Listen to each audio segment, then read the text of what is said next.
Hi, this is Kerby Anderson. You know, each day we take on the tough issues and provide a biblical perspective to them. The topics we cover are wide-ranging. Apologetics, theology, prophecy, creation and evolution, intelligent design, marriage, family, child-rearing, the millennial generation, friends and society, politics, economics, business, religious liberty, the Constitution, public policy, foreign policy, military policy, tensions in the Middle East, abortion, homosexuality, pornography, sexual ethics, media, technology, history, and America's godly heritage. We talk about anything that affects your faith, your family, or your freedom. So don't go anywhere, because Point of View starts right now.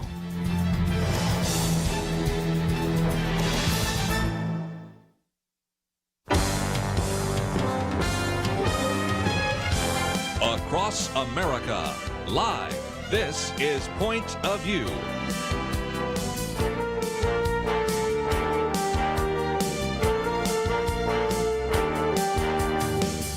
And now, Kerby Anderson. Thank you for joining me. It is the Tuesday edition here on Point of View, and it is Thanksgiving week, so we're going to spend just a little bit of time talking about Thanksgiving, if for no other reason than the fact that it has become so controversial. So controversial that I suspect some of you don't even know that we just, quote, celebrated the 400th anniversary of the landing of the Pilgrims at Plymouth Rock. And you probably heard nothing about it. I'm going to talk about the fact that, to his credit, Senator Tom Cotton last week, a senator from Arkansas, did speak to that issue, and it led to a firestorm of criticism. So we're going to talk about that. I mentioned it briefly the other day, but it's worth mentioning again. And, of course, we will also get back to some of the things that we might want to teach our children and grandchildren. Jerry Newcomb will be with us tomorrow as we talk about that. We have the Thanksgiving quiz that will be available tomorrow for you to use around the Thanksgiving table and educate young people who probably have not heard any of that. So that's at least what we'll focus at least part of our time this first hour on. Next hour, we've got Dr. Erwin Lutzer, We Will Not Be Silenced. This is a book that fits very well with the Rod Dreher book that we talked about, Live Not by Lies, because he's also looking to the future, recognizing that Christians are even more of a minority. There was a time in which you could say that the Bible says this, and since you were sort of playing on your home turf, people go, oh, okay, that's what the Bible says. Then we got to a time where some people believe the Bible, some people didn't believe the Bible, and they'd say, well, I'm glad you say that, but I need better arguments. And so you'd have to use, of course, common grace arguments. Now, as there is even a greater cultural criticism of Christians, of conservatives, of people that believe in traditional values and families and things like that, you almost have to hide your biblical ideas because those are seen as, by definition, completely inappropriate and maybe even the reason for all the evil in the world. So we're going to be spending some time talking with Dr. Erwin Lutzer about that and really kind of getting us prepared for what the future might be. As an individual that over these years has written about the plight of German Christians under Nazism, he's really kind of thought through what it means when you're facing totalitarianism. Now, the totalitarianism can come from the government, as it did in Nazi Germany, as it did in communist China, in communist Russia, and all of those things. But as Rod Dreher points out, we're now moving towards more of a soft totalitarianism, where it isn't really implemented as much by the federal government or even by state government, but just by the cancel culture and by various individuals as well. And you see an example of that even today in my Viewpoints commentary. How controversial has a religious statement become? Well, we have the story here of this young girl who was told by her individuals in the school that she had to wear a mask. No problem. Parents gave Lydia Booth a mask. She takes it on, puts it on, goes to school. She's told immediately she has to take it off by the principal and put on a generic one because the mask said, are you ready for this? Jesus loves me. Matter of fact, if you'd like to see the mask, I appreciate Karen actually put a picture there, and you can see Jesus Love Me mask. It's not very in your face. It is just as nice as anything else out there. And yet she was forced to take off the mask. Of course, our friends at Alliance Defending Freedom said, wait a minute. Now, that seems like a violation of her religious freedom.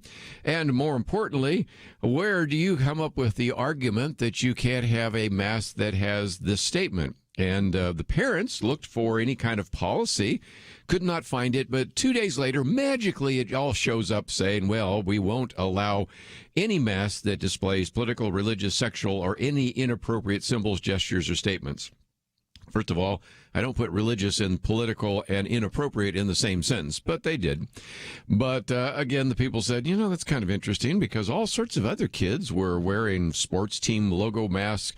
Some of them had political messages like Black Lives Matter, and nevertheless, it's just a good illustration of how we've moved from a time in which we believed in religious liberty to any religious idea can be seen as a justification for censorship.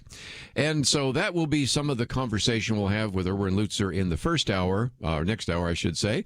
And then the hour after that, we're going to have about half an hour with Bill Owens. William Owens is the president of the Coalition of African American Pastors.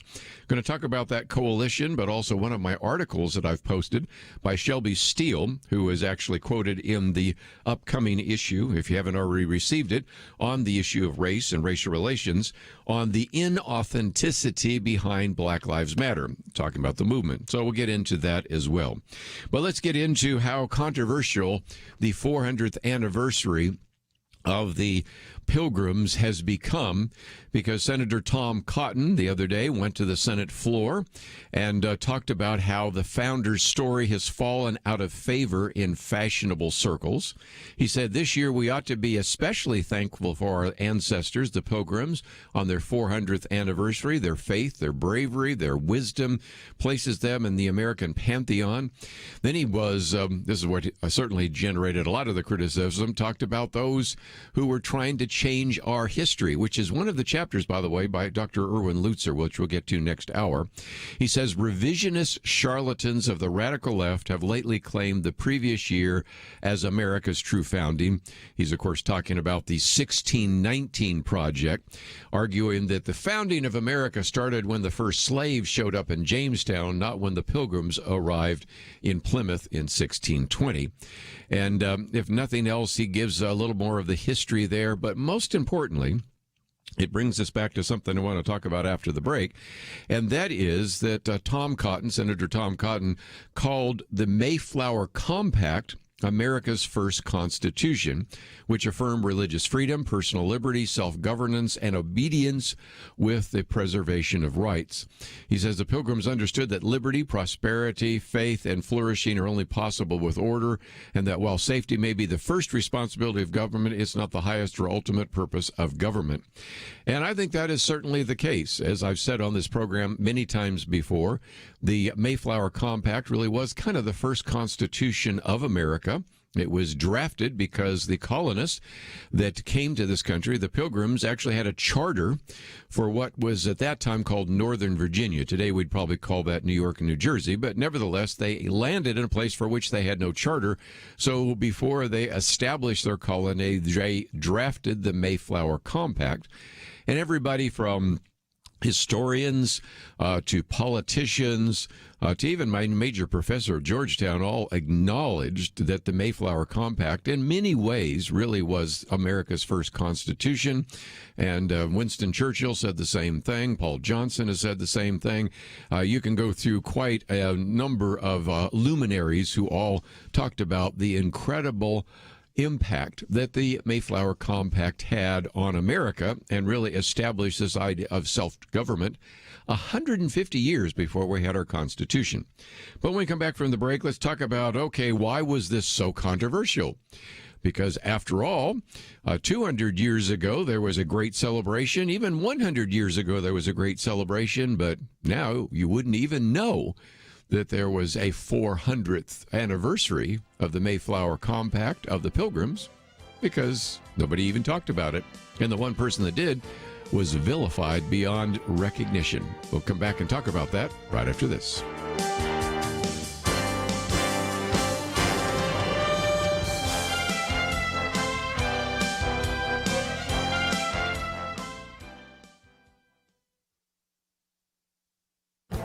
This is Viewpoints with Kerby Anderson. In one of his famous essays, C.S. Lewis warned about the tyranny from bureaucrats and politicians whose rules and regulations essentially impose a gentler form of tyranny. He said of all tyrannies, a tyranny sincerely exercised for the good of its victims may be more oppressive. It would be better to live under robber barons than under omnipotent moral busybodies. Cameron Hilditch argues that totalitarianism today is soft around the edges and thus a gentler kind of tyranny. He says it has replaced the figure of the strongman with that of a virtual scold. He finds an apt example of this in a First Amendment case from a school in Mississippi. Elementary school children must wear a mask at school. Naturally, the parents of 9-year-old Lydia Booth set her off with a requisite face mask. The principal had a problem with the mask because it said, "Jesus loves me." She forced Lydia to take off the mask and put on a plain one. You can guess the reasons. The words were Christian and violated school policy. According to the lawsuit, Lydia's parents could not find such a policy, but magically the policy showed up 2 days after the incident, claiming that face masks could not display political, religious, sexual, or any inappropriate symbols, gestures, or statements. Our friends at the Alliance Defending Freedom argue that Lydia's First Amendment rights were violated. They also point out that other children wore masks with sports team logos and political messages such as Black Lives Matter without incident. Hilditch concludes that the family and the lawyers have an excellent First Amendment case. I would also agree with his call for us to challenge these prevailing secular progressive ideas in the public arena. I'm Kerby Anderson, and that's my point of view.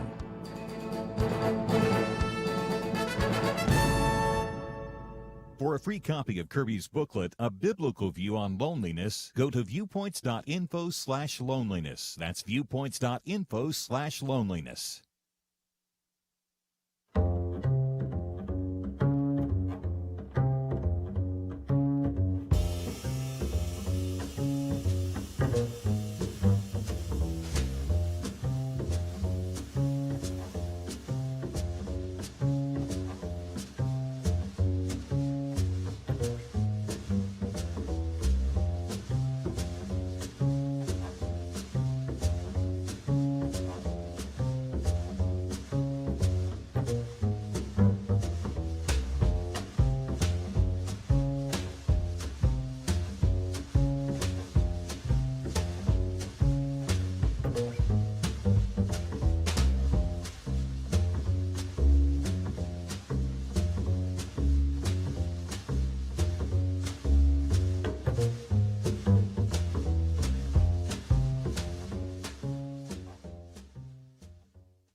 You're listening to Point of View, your listener-supported source for truth. Back once again, I was talking about, before the break, the very good speech by Senator Tom Cotton.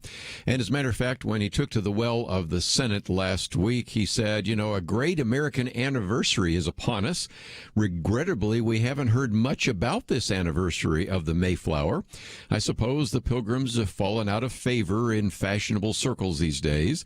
I'd therefore like to take a few minutes to reflect on the Pilgrim story and its living legacy for our nation. And so he delivered that address.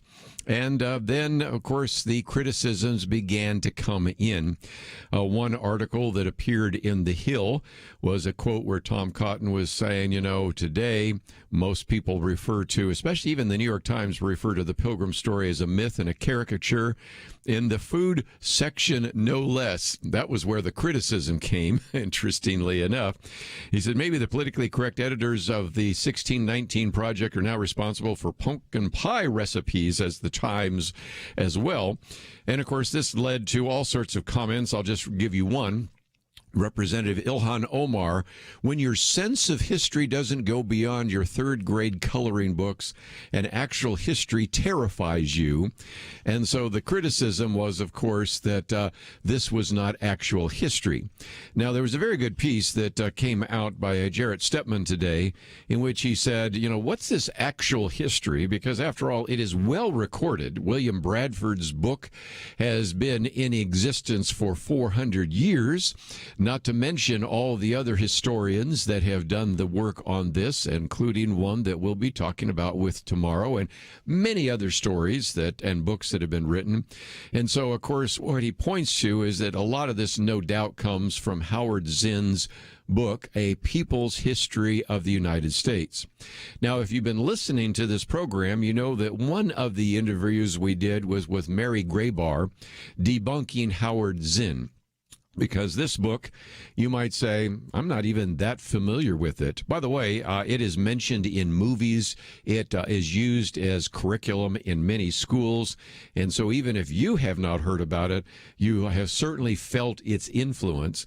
And if you ever have your kids come home and tell you about how oppressive the Americans were and how awful this country was and how evil the founding was, and you go, where did that come from?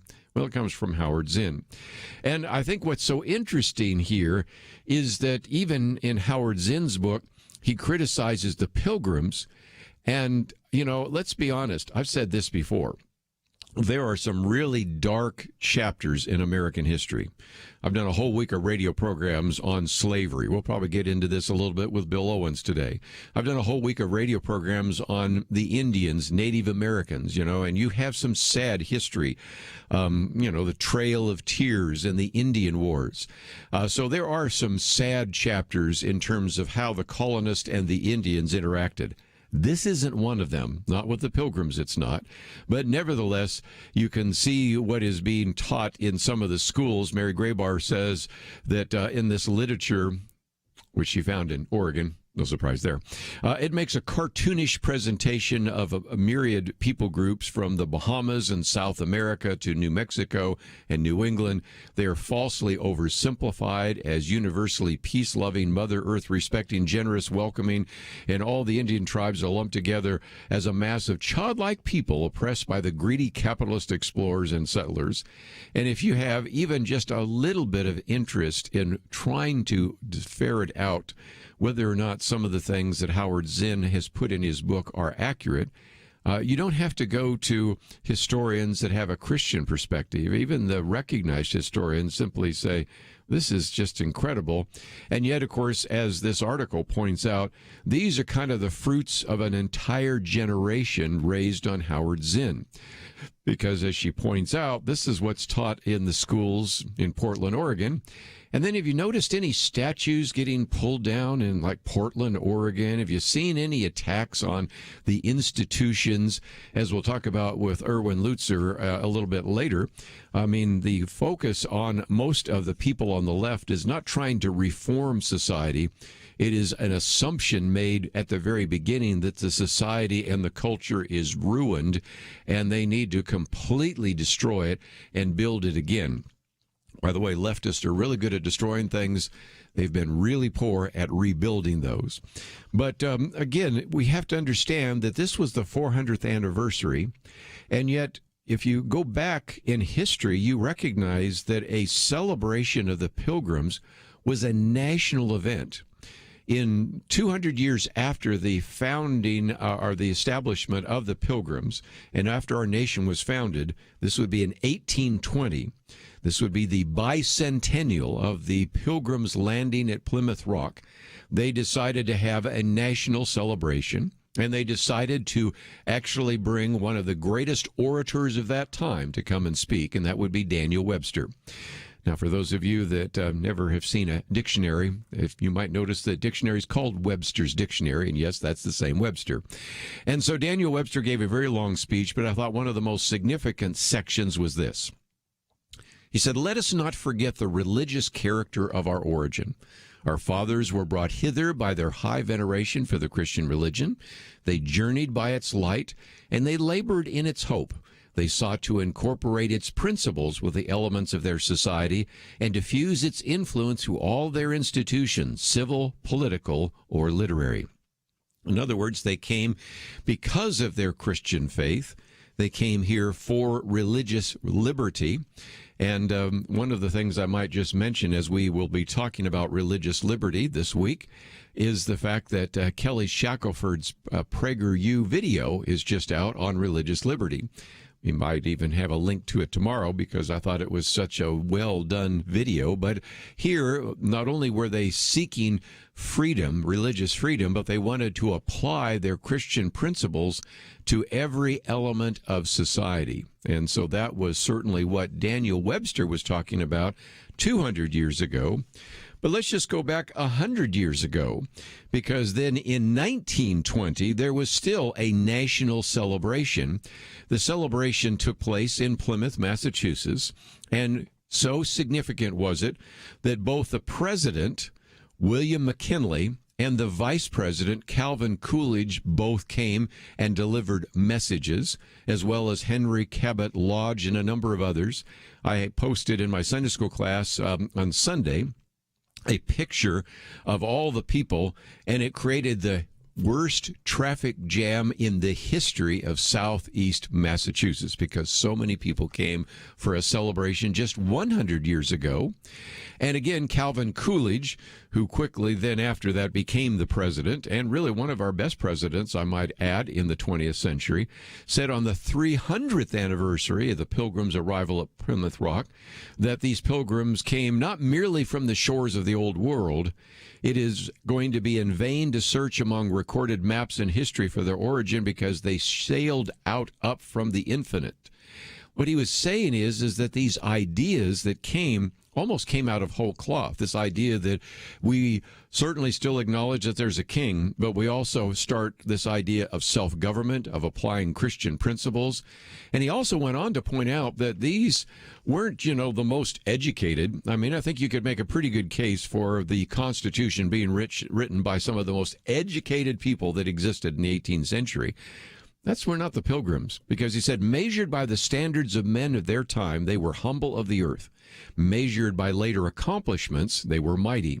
In appearance weak and persecuted, they came rejected, despised, and insignificant. In reality, they were strong and independent, a mighty host of whom the world was not worthy, destined to free mankind. That's the kind of thing that was actually said about the Pilgrims just 100 years ago. And so if you want to even begin to understand what has happened in America, you can just begin to go back 100 years. Of course, I've done this before because I point out that when the Boy Scouts of America were established, and that was in, 1910, so it's been more than 100 years, they were at the very center of American culture. They were so revered, and the values and ideas of the Boy Scouts were those which were the values and ideas of America. Over time, you've seen how the Boy Scouts began to be more and more criticized and vilified, and eventually even some of the people in the various boards of the Boy Scouts decided to capitulate to the culture. But it wasn't because the Boy Scouts changed, it's because America changed. And I think you can see the same illustration here that 200 years ago, the celebration of the Pilgrims was huge. Even 100 years ago, the celebration of the Pilgrims was huge. Now, when you have one senator speaking in the Senate about the value and the history of the Pilgrims, they make fun of him either because he doesn't know the history or because he venerates a group that should be vilified. I think you can see a lot about what has happened to America. And that, of course, sets us up to some of the conversation we'll have with Erwin Lutzer a little bit later. Let's take a break. We'll come back and finish off with some of these comments about Thanksgiving right after this. Election day has come and gone, so tell me, do people like you need to be more or less vigilant, more or less informed, more or less involved in making an impact? I think the answer is clear. Those who value freedom of conscience and religious liberty need to do more than ever to stand up for what the founders gave us and put America on track for greatness. Yes, we face challenges, but it's in the hard times that the greatest victories are seized and won. I urge you today, right now, to seize this opportunity and join the Point of View Radio Truth Team. Be part of the solution our nation needs. Visit pointofview.net/team or call 1-800-347-5151. The election is not the end of anything. It's another beginning. And when you join the Truth Team, you make it possible for millions of people to get the real news they desperately need and the practical marching orders that Kerby and the team at Point of View Radio give each day. Join us now in this critical moment. pointofview.net/team and 800-347-5151. Point of View will continue after this.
You are listening to Point of View.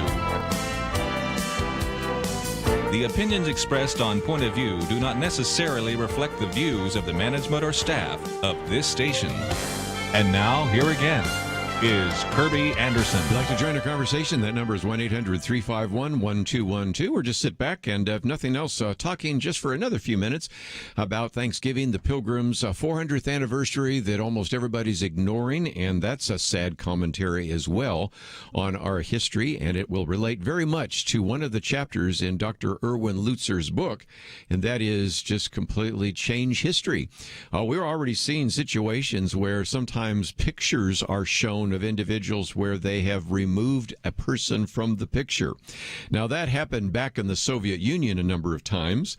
Now, of course, with all sorts of different kinds of computer software, it is very easy to do, and it is amazing how we are having people completely airbrush people out, airbrush history, and all of the rest. And so one of the people we will have on tomorrow, it'll be at the 2 o'clock hour, is Jerry Newcomb. He has put together a number of books. One that I oftentimes quote from is One Nation Under God. And also he has this wonderful video that gives you the history of the Pilgrims. A lot of it is the history before they came to America. What happened in England? What about the Church of England and those kinds of things and the separatists? But he had a piece that came out just the other day in which he reminds us again that 400 years ago this month, a weary band of Christians from England came ashore in New England after a grueling 66-day voyage aboard the Mayflower. And he said the Pilgrims came for one purpose, which they spelled out in writing: for the glory of God and the advancement of the Christian faith. That's actually the words in the Mayflower Compact. He goes on to say it was all about religious freedom. They wanted to worship Jesus and the purity of the gospel. 150 years after the Pilgrims came, the founders of this nation enshrined religious freedom in our national charter, the U.S. Constitution. And when the Constitution was first written, there was some hesitation about ratifying it. Oh, yes, there was. I mean, that's an interesting story about the Federalists and the Anti-Federalists and all that. We won't get into it right now. But Jerry Newcomb says many of those who accepted it did it upon the assurance that religious freedom would be guaranteed. Thus, the founders amended the Constitution with the Bill of Rights, the document's first 10 amendments. And he reminds us, just as Kelly Shackelford in his PragerU video that's just come out, and that is the first and foremost of those basic Bill of Rights was religious freedom. The first two freedoms enshrined in the First Amendment deal with religious liberty. In effect, these liberties were understood to mean that there would be no national denomination and that people were free to practice their faith as they saw fit. Implied in that was that the non-believer would be free to practice his lack of faith as well. And so then, of course, talks about jump ahead 400 years after the Pilgrims arrived in a land which they sought refuge. Religious freedom is at risk. And he gives us lots of examples, most of which we've talked about. Strip clubs, for example, can open in California, but not churches. Of the whole issue of Calvary Chapel, the fact that you could have casinos open in Nevada, but you couldn't have a church open. So then they decided to have a church service in a chapel, and all sorts of other things. He quotes from John MacArthur and a number of others, and so we'll spend some time with him on Wednesday talking about some of those issues. But there's also been a movement to actually establish what's called the 1620 Project. And so we may get one of those founders of that on the program in the future, because they say that it's all about trying to understand how these characteristics of the Pilgrims are essential to understanding America's founding, how they provided the basis for so much of what today makes our nation great. And it features the writings of a number of prominent intellectuals, academics, and historians on the importance of 1620. They also go on in this particular piece that I'm reading from to say that this is not intended necessarily as a refutation of the New York Times 1619 Project, because in a sense they do, but that's not what their goal is. In fact, they say it's almost not necessary because the both the project and the individual that won, are you still amazed that this is happening, the Pulitzer Prize, are both basically self-refuting.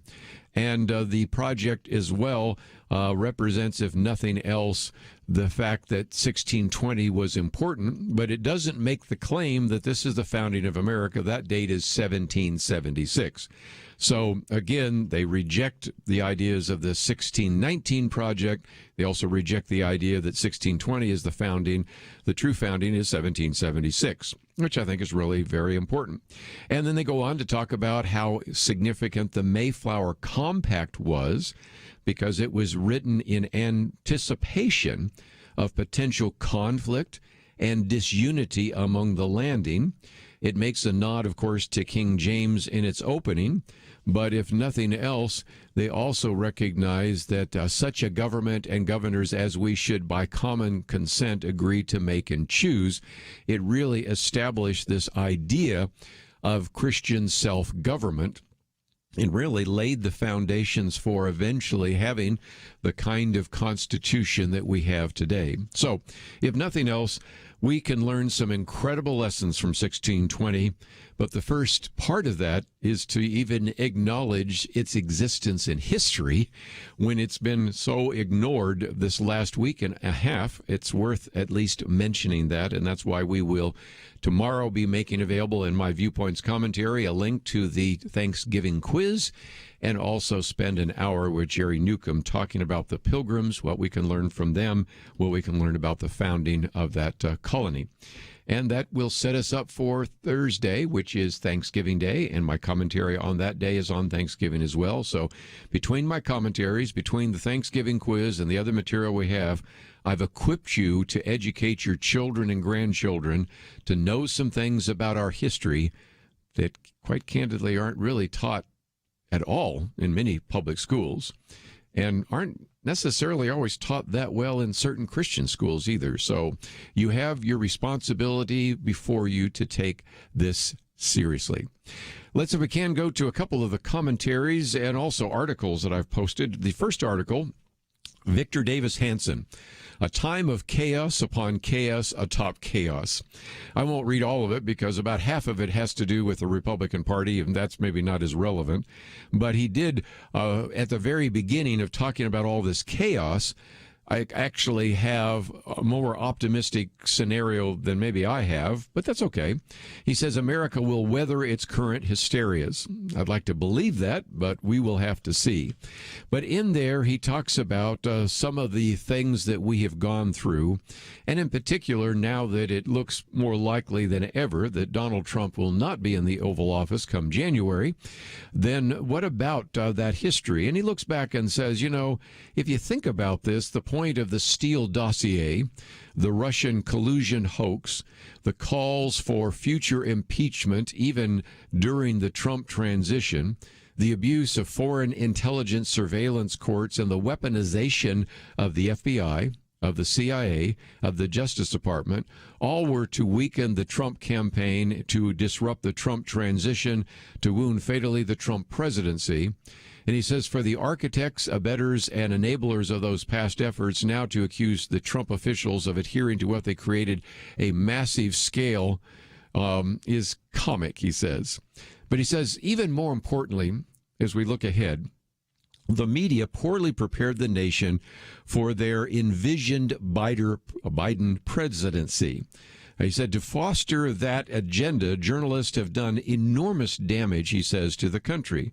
The bias inherent in Silicon Valley's monopoly of the Internet and social media communications were poorly disguised in efforts to aid the progressive effort. It's a matter now only if, not when, these trusts and monopolies will be regulated and broken up. Probably not under a Biden presidency, from what we understand so far. And then he goes on to point out that a frail Joe Biden was never fully vetted. Rather, he was protected and sheltered by the media. Now, 330 million Americans will see whether cognitively he is up to impromptu press conferences, 18-hour days, tough negotiations with opportunistic foreign leaders, and the demands transversing the country to rally both the country and his party adherents. A media that fed 25th Amendment hysterias during the Trump administration will have to pivot and now declare that any such talk is absurd, lest Biden be subjected to the same sort of cognitive assessment test that actually Donald Trump actually aced. So when we come back, we're going to talk about what this might mean in the future. A couple of thoughts, because after all, we are moving to a time in which it looks more and more likely every single day that Joe Biden will, of course, take the oath of office on the 20th of January, and Kamala Harris will be the vice president. Then all sorts of people taking bets on how long that's going to last before she becomes the president. And in the meantime, there are some really good pieces, one by Matt Vesta, about how even some of the progressives already are very upset that Joe Biden isn't doing the kinds of things they were expecting him to do when he signed that agreement with Bernie Sanders. So we're going to look ahead, talk about what that means right after these important messages.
Now, back to Point of View, your listener-supported source for truth. Back for a few more minutes, and let me just mention at the top of the hour, we're going to be talking with our good friend Dr. Erwin Lutzer. Just an outstanding book. We Will Not Be Silenced.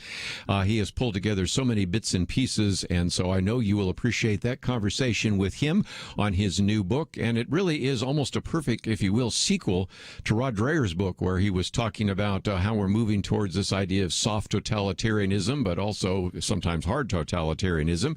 And just for a few more more minutes, let me just quote very quickly from Victor Davis Hanson. There's 6 pages to this. I'm only going to be quoting sparingly from the first 3 pages. A time of chaos upon chaos atop chaos. Very well said.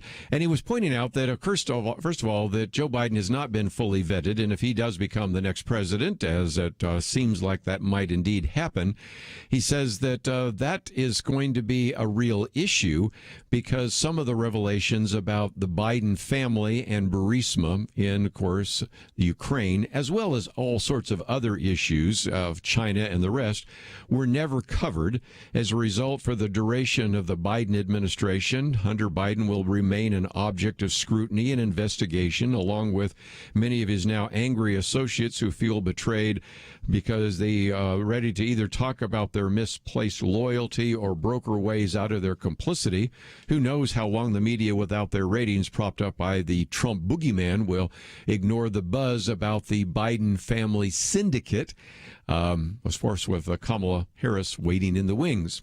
So he says, so really don't know to what degree those revelations will emerge, only that all these allegations have not just been ignored, but deliberately smothered by the media, and that is not a sustainable effort. The smell of scandal will linger throughout the Biden presidency. So that's certainly one of those things that could later on surface in a Biden presidency and cause for many Democrats to say, Joe, it's really time for you to sit down. Mentally, you're not with it. We have all those scandals. We have a very good person by the name of Kamala Harris ready to step in, the first woman, personally also the first person of color other than, of course, Barack Obama, but first woman of color to actually step into that office, so that will be the case. But in the meantime, I think it's interesting because, again, Victor Davis Hanson says Americans have no idea what the latest incarnation of Joe Biden will bring.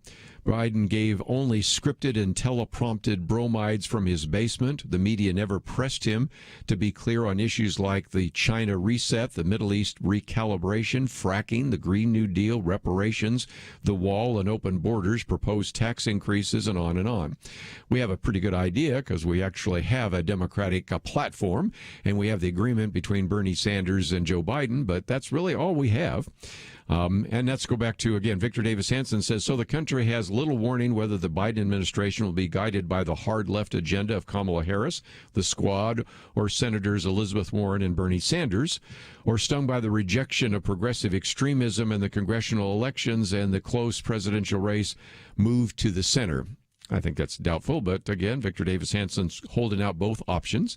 Will Biden pursue or give up notions of ending the Electoral College, packing the court, admitting in new states, ending the Senate filibuster, neutering the Second Amendment, and other assorted radical promises? Whatever he decides will disappoint his left-wing, Black Lives Matter, socialist-based, swing state terrified congressional Democrats and likely the bewildered American people. To give you a little bit of an idea, it's already becoming more and more obvious that some of these progressives who thought they were going to actually enact some of these radical ideas may be disappointed. Matt Vespa says a lot of progressives are about to experience the brutal truth about the 2020 election. I'm going to skip the first 2 paragraphs in the interest of time and said, Democrats were projected to win 10 to 15 seats. They lost seats, with some races still outstanding. Nancy Pelosi could have the smallest House majority since the New Deal, and there will be very little room for error on bills, and nothing crazy could really be pushed again or even often, like defunding the police or gun confiscation. At the state level, not a single state house legislature flipped, or at least the ones Democrats really wanted to take back. This is stinging, as he said, since this was a multi-year project. This is a redistricting year, and now the Republicans remain in control of mapping the lion's share of congressional districts for another decade. Democrats failed poorly in the Senate. Right now, all eyes are on Georgia. Of course, we know the story there, so I'll skip that in the interest of time. But he takes, if you fill up another few paragraphs, a very good question. Because some of these people that are progressives who had been kind of Bernie Sanders, Elizabeth Warren, Kamala Harris kind of supporters may be asking this question. why did I vote for this guy? Because this is the prize, kids, he says. In the words of St. Mick, you can't always get what you want. That goes for both camps. Sadly, it looks like Trump won't be able to secure a second term. For Biden, he won't be able to do nearly one-third of what he wanted to do on those big-ticket items. And if history repeats itself concerning midterm elections, a red wave will probably neuter him completely legislatively. We do have to worry about the new wars with Biden's folks. For the progressives, America, yes, it looks like you beat Trump, but it cost you everything. He goes on to say one more point that we'll make before we take a break. You will never get the majorities needed to do what you want to do if you keep peddling gun-grabbing, high taxes, defunding police, socialized medicine, mocking of non-college educated Americans and God. We're the most religious country in the industrialized world. Almost 60% of Americans are without higher education, and we as a nation, we own a lot of guns. Sorry, liberals. America is not your soul cycle class. It's not your grad school classroom. It's not New York City. You're not the majority. Yes, you can keep winning national elections, but so what if the rest of the offices below that are easily defended by Republicans? You may occupy the Oval Office, but you're never going to be able to do the kind of changes that you lust over when you sit around your local Starbucks. Our system may seem unfair to you, but it's genius in keeping the rest of us normal people safe from you. And so again, you're probably right now, if you've been a Trump supporter, saying, I'm really disappointed that it doesn't look like Donald Trump is going to be reelected. But I'll guarantee you, if you are feeling a little bit sad, the sadness and already some of the surfacing anger from some of the progressives that were expecting this huge tsunami called a blue wave crashing on the shore of America really did not take place. And while you were expecting that Democrats would increase their majority by probably 15 additional seats, instead, they lost almost that many and are going to have the tightest and narrowest of margins for Nancy Pelosi, who said already that, yes, she'll be the Speaker of the House this time, and then she's going to step down because she can see the writing on the wall. So can the Squad and many others. And when you were hoping with an enormous amount of money being spent to try to flip some of these state legislatures so that when it came time for redistricting or reapportionment, that you would be able to draw various congressional and even state legislative districts more favorable to Democrats. Instead, not only could you not flip any, you actually lost a few more. And so if you are feeling discouraged, you're just one of many people for different kinds of reasons. And I think Matt Vespa, as well as Victor Davis Hanson, reminds us of what the future might hold. And so we will take a break and spend some time now really looking to the future, because if nothing else, Erwin Lutzer is convinced that we are going to be facing a very different kind of America than we've had before. And it's going to be incumbent on us as Christians to think about how we respond. And so we're going to spend an entire hour with him, and I'm hoping it will be such a good interview that we may want to play it again. I guarantee you I'm going to probably generate 2 or 3 good commentaries out of this book. And so it's going to be a great conversation with him. And then in the hour after that, we'll spend a little bit of time talking with Bill Owens about the Coalition of African American Pastors. We'll be back right after this.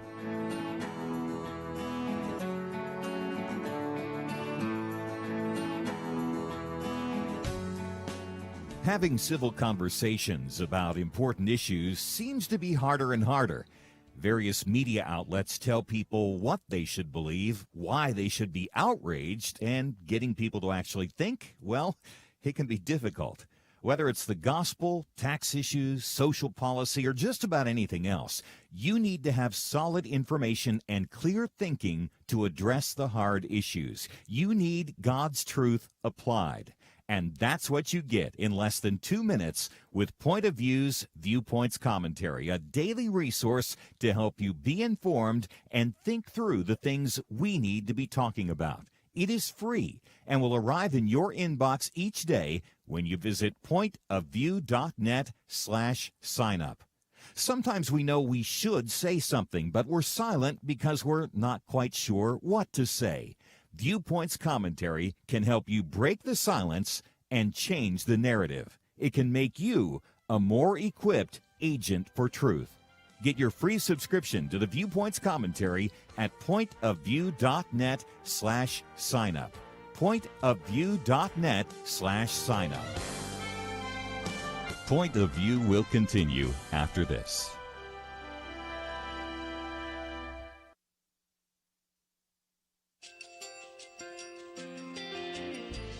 I just want to thank you so much for all the wonderful programming you have. You're just absolutely fantastic. I recently started listening to Point of View, and I really found it interesting because of the different subjects you cover. Thank you for that. I really appreciate everything that you do in keeping us informed. Thank you, Kerby, for everything that you have been doing. I appreciate all the work that you're doing, advocating for the Word of God. Thank you so much. Point of View, I think, is absolutely necessary because it's a Christian perspective, a biblical worldview perspective, and receive very current, up-to-date information about what is really going on, week to week in our culture, which is changing so rapidly, and yet it's morally sliding backwards. Yeah, I'm just, first of all, I thank you guys. Y'all's program is wonderful, and enjoy it every day. I learn so much every time I listen to it. Point of View Radio Talk Show.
Hi, this is Kerby Anderson. You know, each day we take on the tough issues and provide a biblical perspective to them. The topics we cover are wide-ranging: apologetics, theology, prophecy, creation and evolution, intelligent design, marriage, family, child-rearing, the millennial generation, trends in society, politics, economics, business, religious liberty, the Constitution, public policy, foreign policy, military policy, tensions in the Middle East, abortion, homosexuality, pornography, sexual ethics, media, technology, history, and America's godly heritage.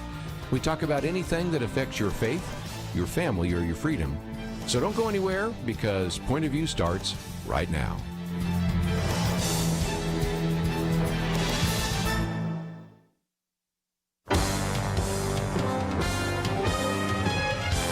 Across America, live. This is Point of View.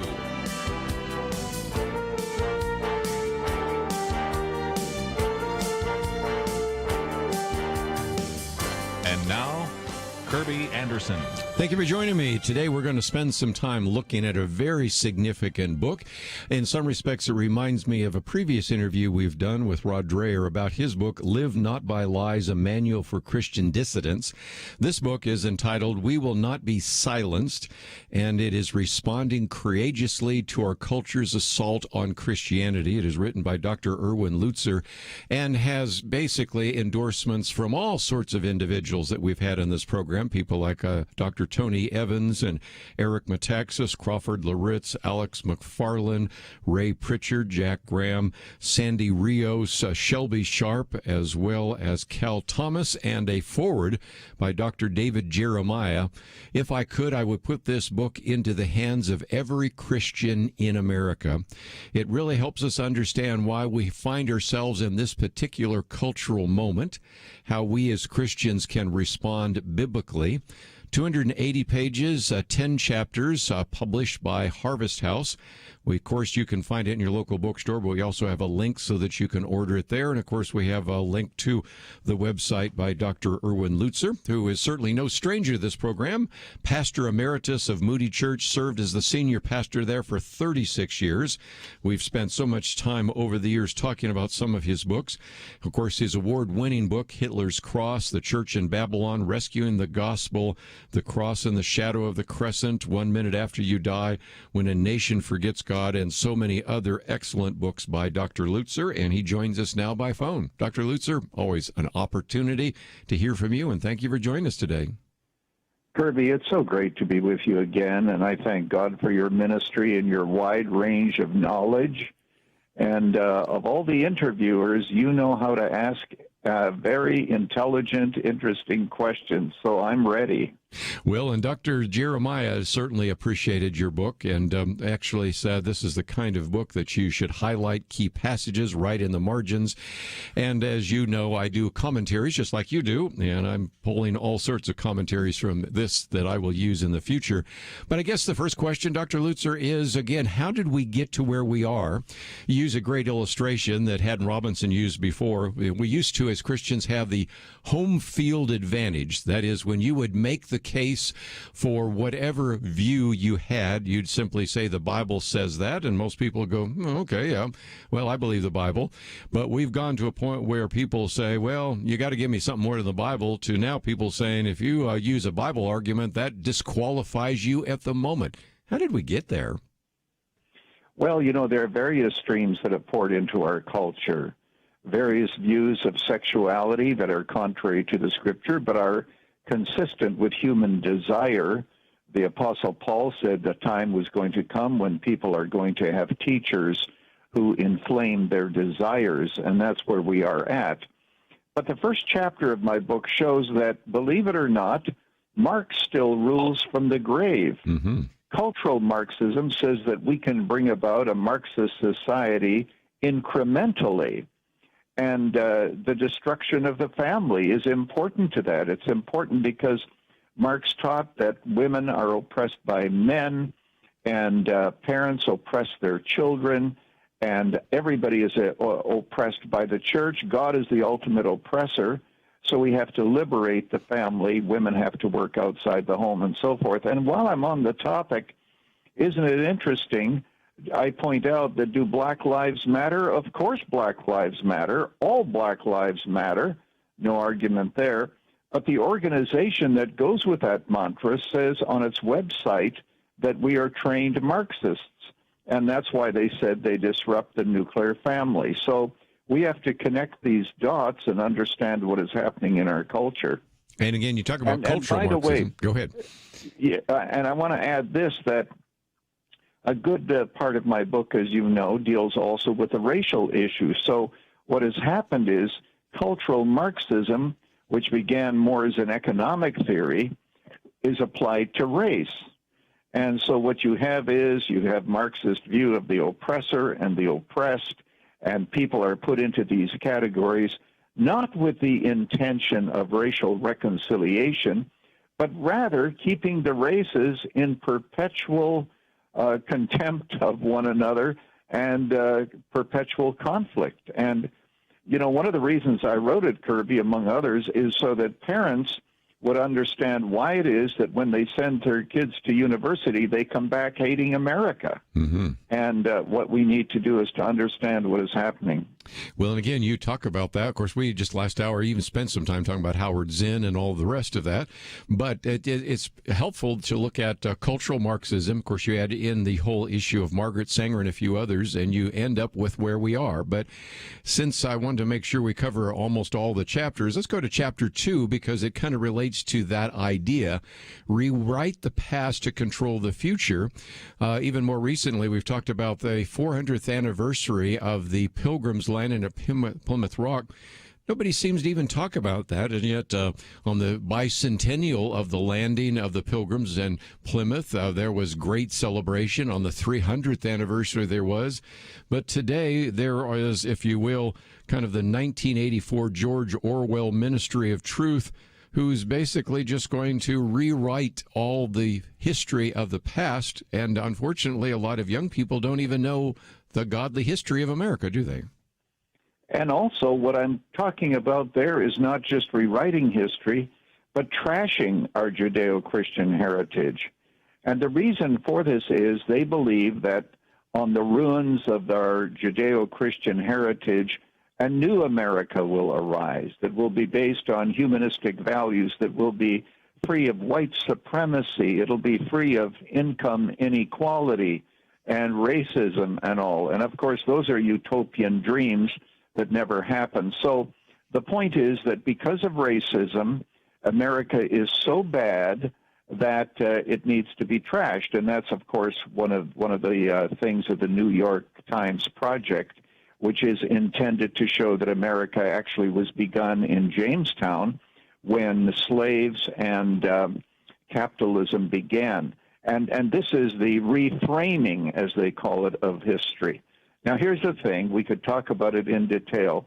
But what you find these various groups doing is they will never compare America with other countries. And the reason for that is it's very hard to get people to hate America if you compare it with other countries. So they will vilify America. They will vilify our past. And the intention even of tearing down of monuments, you look at communism, they've always done that. Every time they have a new regime, you and I are old enough to remember when St. Petersburg was Leningrad and then Stalingrad. And so that's what's happening in our culture, is to rewrite the history, vilify our past, and hopefully enter into a beautiful, brand new future. Let's take a break. When we come back, we'll continue our conversation. This book is published by Harvest House. We will not be silenced, responding courageously to our culture's assault on Christianity. And if you'd like to know about the book, we have great information about it on our website today.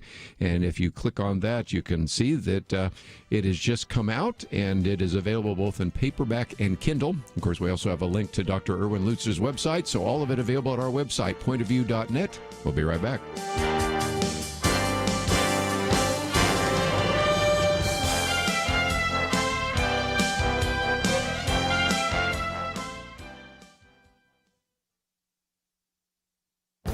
This is Viewpoints with Kerby Anderson.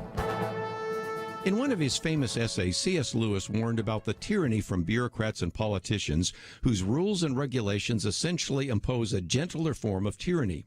He said of all tyrannies, a tyranny sincerely exercised for the good of its victims may be more oppressive. It would be better to live under robber barons than under omnipotent moral busybodies. Cameron Hilditch argues that totalitarianism today is soft around the edges and thus a gentler kind of tyranny. He says it has replaced the figure of the strongman with that of a virtual scold. He finds an apt example of this in a First Amendment case from a school in Mississippi. Elementary school children must wear a mask at school. Naturally, the parents of 9-year-old Lydia Booth set her off with a requisite face mask. The principal had a problem with the mask because it said, "Jesus loves me." She forced Lydia to take off the mask and put on a plain one. You can guess the reasons. The words were Christian and violated school policy. According to the lawsuit, Lydia's parents could not find such a policy, but magically the policy showed up 2 days after the incident, claiming that face masks could not display political, religious, sexual, or any inappropriate symbols, gestures, or statements. Our friends at the Alliance Defending Freedom argue that Lydia's First Amendment rights were violated. They also point out that other children wore masks with sports team logos and political messages such as Black Lives Matter without incident. Hilditch concludes that the family and the lawyers have an excellent First Amendment case.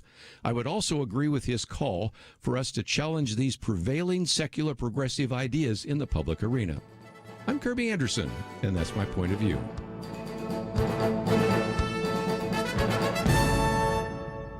For a free copy of Kerby's booklet, A Biblical View on Loneliness, go to viewpoints.info/loneliness. That's viewpoints.info/loneliness.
You're listening to Point of View, your listener-supported source for truth. Continue our conversation today with Dr. Erwin Lutzer. We Will Not Be Silenced, published by Harvest House, responding courageously to our culture's assault on Christianity. You probably could find the book in your local bookstore, but since it's just come out, we wanted to make sure that you could get a copy, so we have a link so that you can get it in paperback or Kindle. It's just a very important must-read.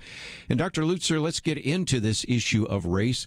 Later on, I'm going to be talking with Bill Owens. We're going to be quoting from Shelby Steele, and we've even had some other material about this issue of race. But Chapter 3 really addresses that issue, using diversity to divide and destroy. And in some respects, we all say, well, we should believe in inclusion and tolerance and diversity. But you point out that some of these ideas come from people like Saul Alinsky. So educate us on that issue. Well, Saul Alinsky, the community organizer here in Chicago, he used to say, don't solve problems, use them, and especially race, because his intention was to keep the races in perpetual conflict. And a man who worked with him told me that they had some good plans to help the racial divide here in Chicago and the under-resourced communities, and Saul Alinsky blocked it because he was not interested in progress. He was interested in the revolution.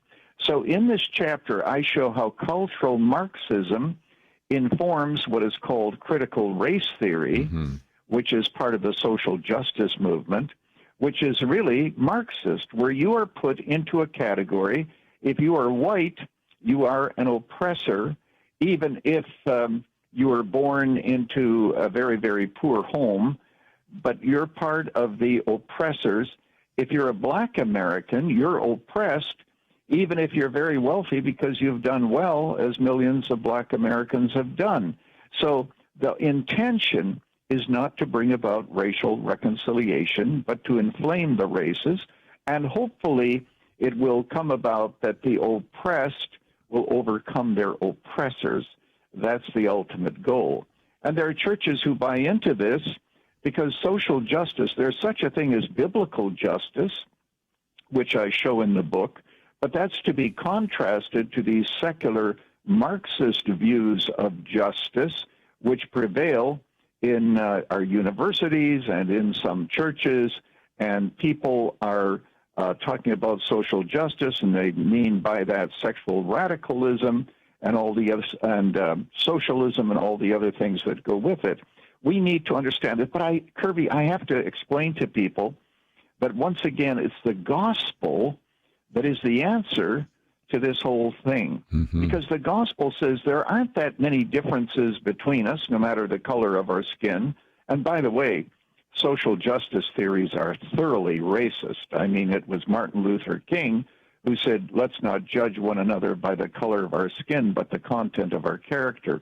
And that, of course, is totally disregarded. But here's the point. Christianity says we, no matter the color of our skin, we meet before the cross of Christ, we receive his forgiveness, we are then one in Christ, one body, and then we ask ourselves, what can we do together to help our under-resourced communities? How can we bring about transformation and more biblical justice? And that's actually the reason. Whereas all of these diversity studies have no interest at all in reconciliation. It's to set up perpetual conflict that can never be resolved. Let's, if we except can, by revolution. Talk about intersectionality. It's one of the things that you have there, and it may maybe help people understand, because they might say, okay, I can understand why an African American says this is an issue, I'm being a victim or whatever, but what does he have or she have in common with a Muslim, a homosexual, a transgender? And intersectionality says that we're all victims, and actually if you have certain kinds of victim status, they are, if you will, can be additive. In other words, an individual who has been even more victimized might be a black transgender feminist or something of that nature. And so in some respects, that chapter there also helps explain why you have people joining arms with people on what you thought was just an issue of race and racial reconciliation, but brings together homosexuals and Muslims and a variety of others that don't even seem to fit into the categories. Yeah, and of course, intersectionality says there are different ways to be oppressed. Remember that for Marx, oppression was the key to history. So what they try to do is to invent all these different kinds of oppression so that everybody's oppressed by something. And of course, you're supposed to fight your oppressors. Well, that does not bring about reconciliation. And I also point out, and this is especially true for the church, that there are those who go online and criticize whiteness and white privilege, and they do it under the banner of racial reconciliation, but actually they have no interest in reconciliation. It's the blaming of one race for another, and this cannot go on. Here at the Moody Church, someone who is a black American said to me that in our universities we are growing farther and farther apart.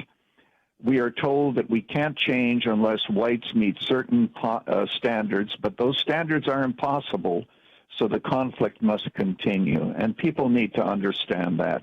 And real reconciliation, as I pointed out, happens within the church. We can also focus on this issue of free speech, and you start out by reminding us of one of the big criticisms that people have had is, why were all the Christians in Nazi Germany? And of course, I would certainly commend to our listeners to read your book, Hitler's Cross, because it certainly goes into that in some detail.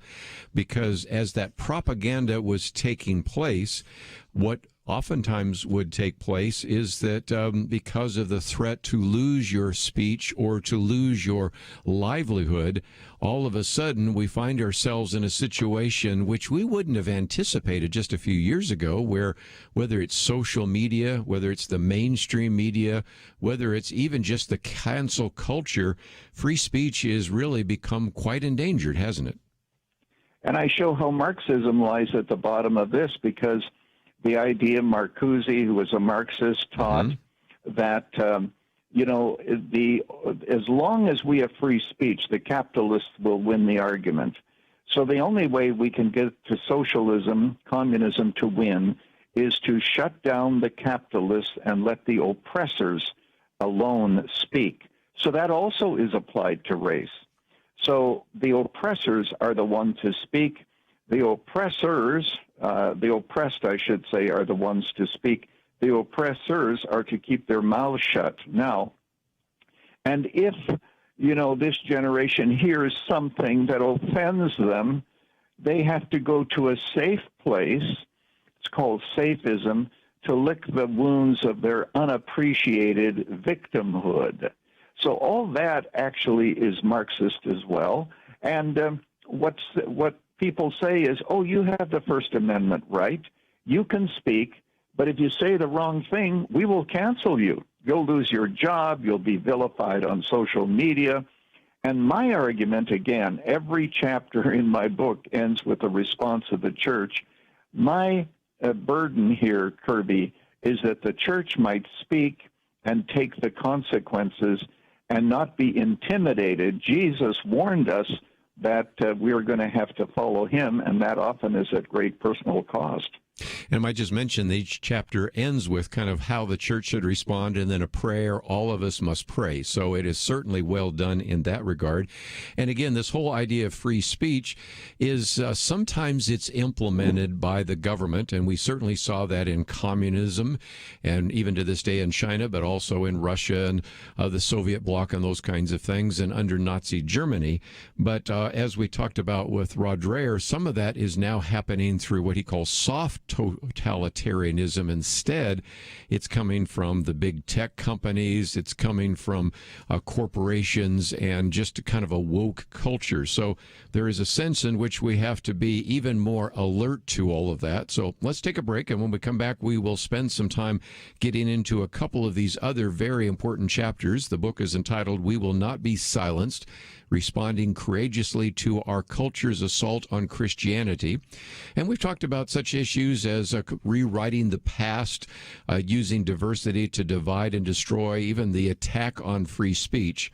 We're going to come back, though, and talk a little bit more about this idea of speech, because how can propaganda be used to change people's perception, sell it as a noble cause?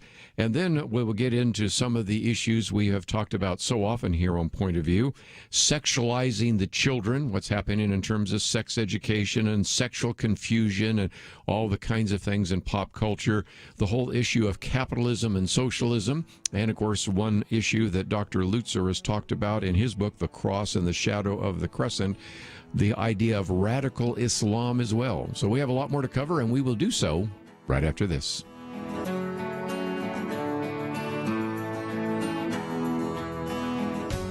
Election day has come and gone, so tell me, do people like you need to be more or less vigilant, more or less informed, more or less involved in making an impact? I think the answer is clear. Those who value freedom of conscience and religious liberty need to do more than ever to stand up for what the founders gave us and put America on track for greatness. Yes, we face challenges, but it's in the hard times that the greatest victories are seized and won. I urge you today, right now, to seize this opportunity and join the Point of View Radio Truth Team. Be part of the solution our nation needs. Visit pointofview.net/team or call 1-800-347-5151.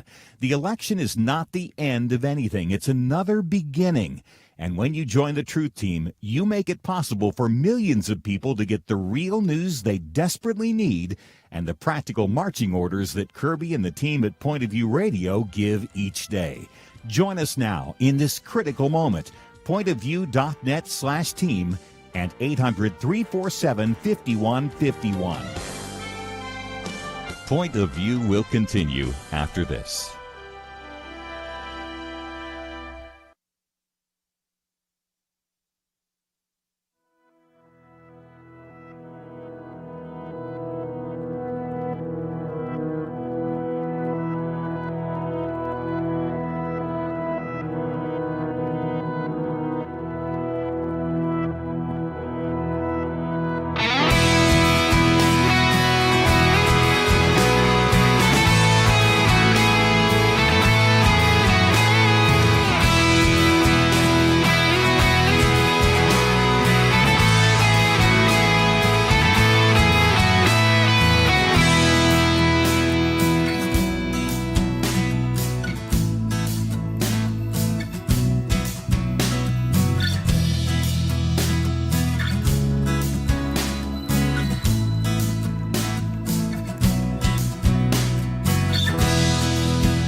You are listening to Point of View.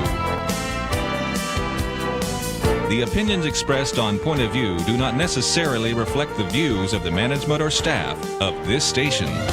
And now, here again is Kerby Anderson. Continue conversation today with Dr. Erwin Lutzer. The book is entitled We Will Not Be Silenced.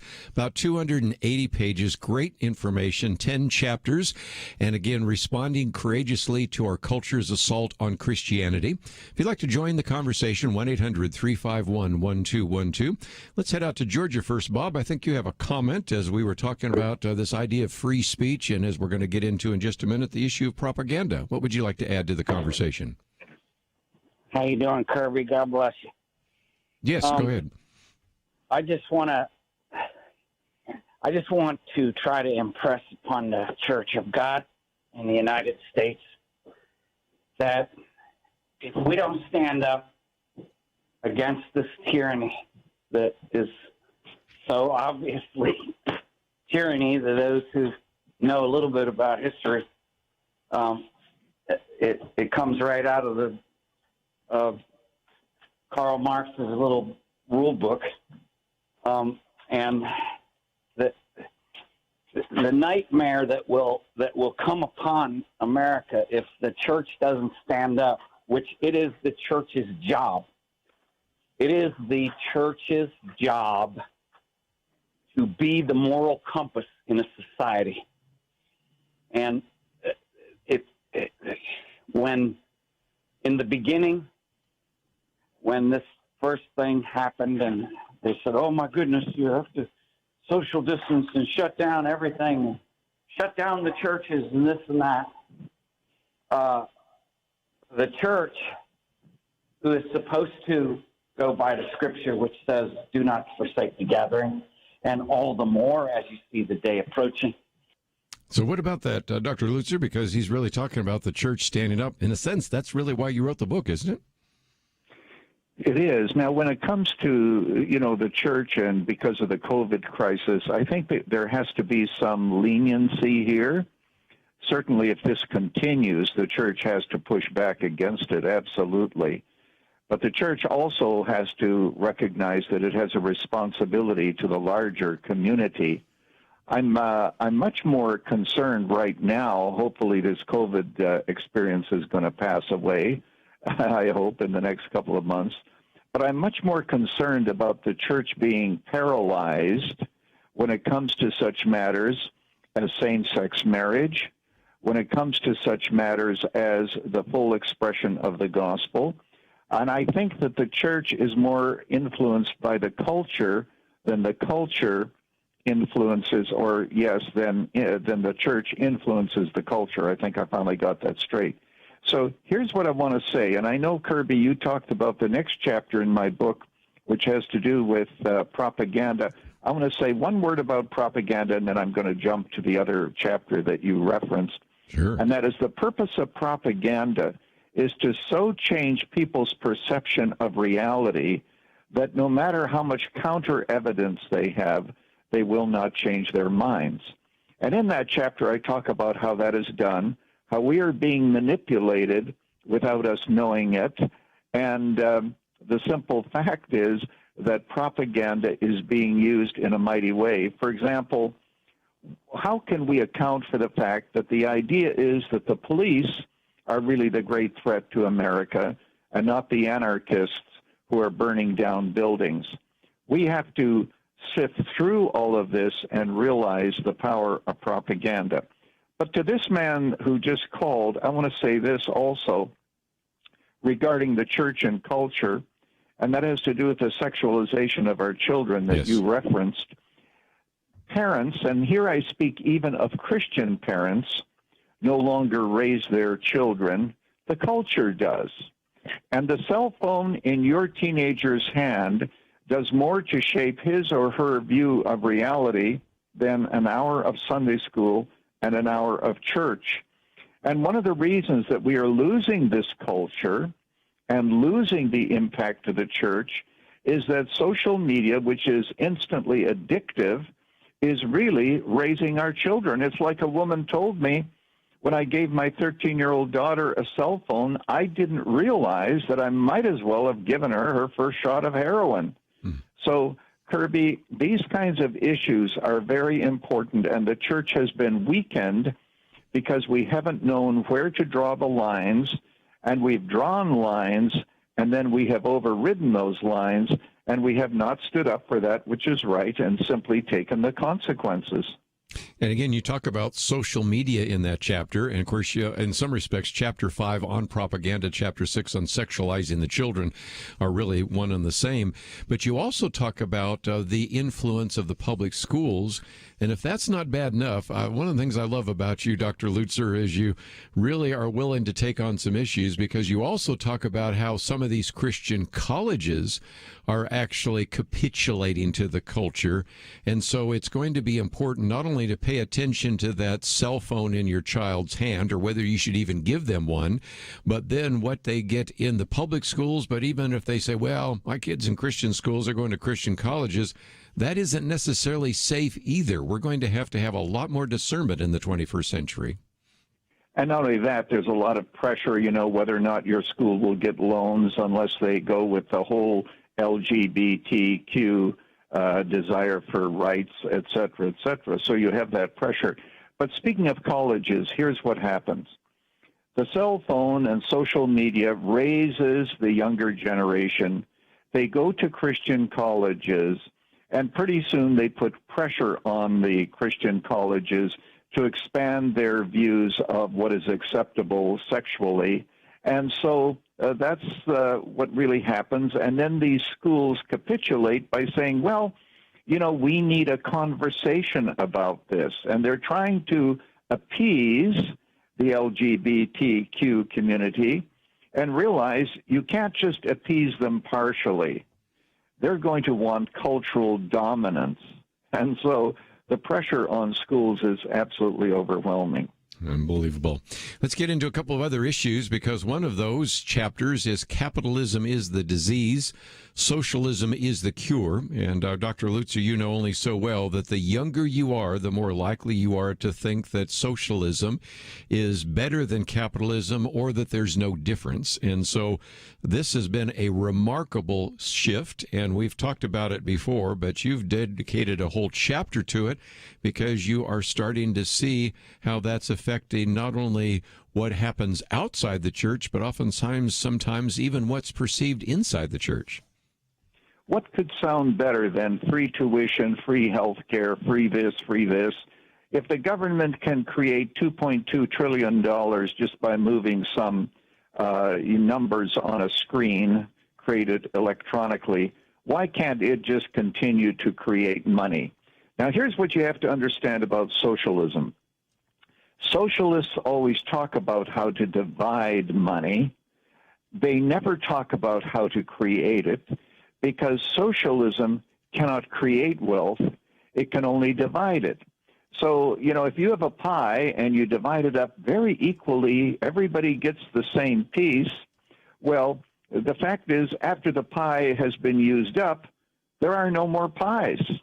And by the way, if everybody's going to be paid the same, as in Russia and other countries at one time it was that way, the fact is there is no possibility of growth. Capitalism appeals to human beings' ability to creativity and to develop things that people want and so forth. And my great concern, and by the way, I quote Churchill, it's a classic. Churchill said, that the great vice of capitalism is the unequal distribution of blessings, but the great benefit of socialism is the equal distribution of misery. And so that's where we're at. But here's the reason I write about it. Capitalism has enabled America.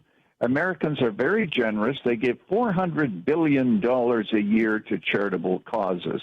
Go around the world and you'll find Christian ministries supported by American dollars. And if we collapse into socialism, unable to create wealth anymore, but rather the equal distribution of poverty, as it is clearly happens, we will soon discover that great impact that America has had around the world for good is going to vanish. And so when it comes to money, I think it's very important, and Christians need to understand how to use it wisely, but also to understand why it is that America has been able to bless the world. Socialism cannot do that. It becomes a paradise for parasites. Let's take a break, and when we come back, we will focus on a couple of other chapters, one on the issue of radical Islam, of course, this idea of vilifying, but most importantly, what can we do to wake up the church? Of course, that's what we're talking about on this program every day, and that's certainly what Dr. Lutzer is talking about in his book. We will not be silenced. We'll continue our conversation with him right after these important messages.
Now, back to Point of View, your listener-supported source for truth. Continue our conversation today with Dr. Erwin Lutzer. The book is entitled We Will Not Be Silenced.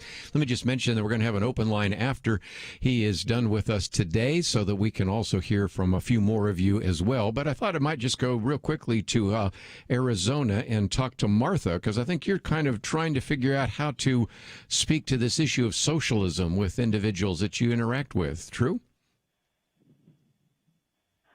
Yeah, that's true. I don't use the term socialism because they just cut me off right away.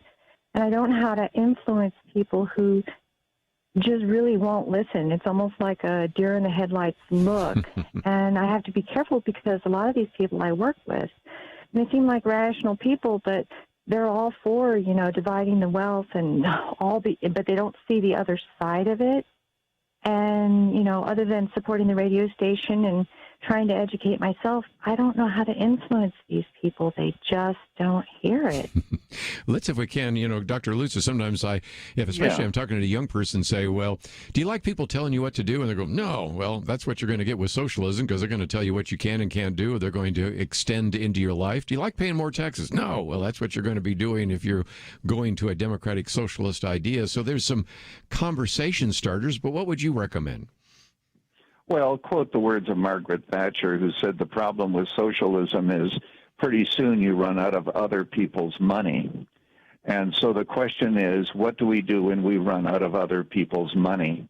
And the fact is that socialism of necessity, as I think I show in my book, has to curb freedom. It curbs freedom because it wants to impose government regulations. And not only that, it actually enhances greed and cheating. The whole idea that somehow if we got rid of capitalism, suddenly there would be no greed and everyone, as Marx said, would live together happily. That all is utter nonsense. In fact, socialism, I show, institutionalizes greed and corruption. It makes it almost necessary.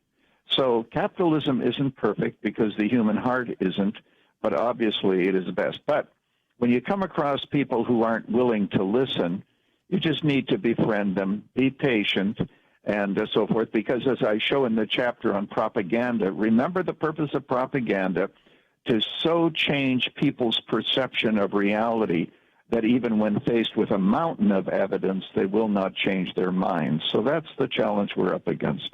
One more chapter, at least, I wanted to get into, and that is the issue of radical Islam. You have, of course, written about this, the cross and the shadow of the crescent. But when you go to certain places in this country where there are radical Muslims, and certainly when you look across the ocean, this is another great threat that really is, again, something that we are going to have to be able to address, isn't it? It really is. And I point out in this chapter that the radical left actually supports Islam. That's why they never criticize Islam's view of women and so forth and human rights, because they see Islam as an ally. In war, what does it say? What is it that people say? That the enemy of my enemy is my friend. So they have very two different views of what they would like to see America become. But for now, they are joined because they are interested in the destruction of capitalism and Christianity. And so in that regard, very quickly, we all know about the separation of church and state. Woe to the girl that you referred to who had a mask that said, Jesus loved me.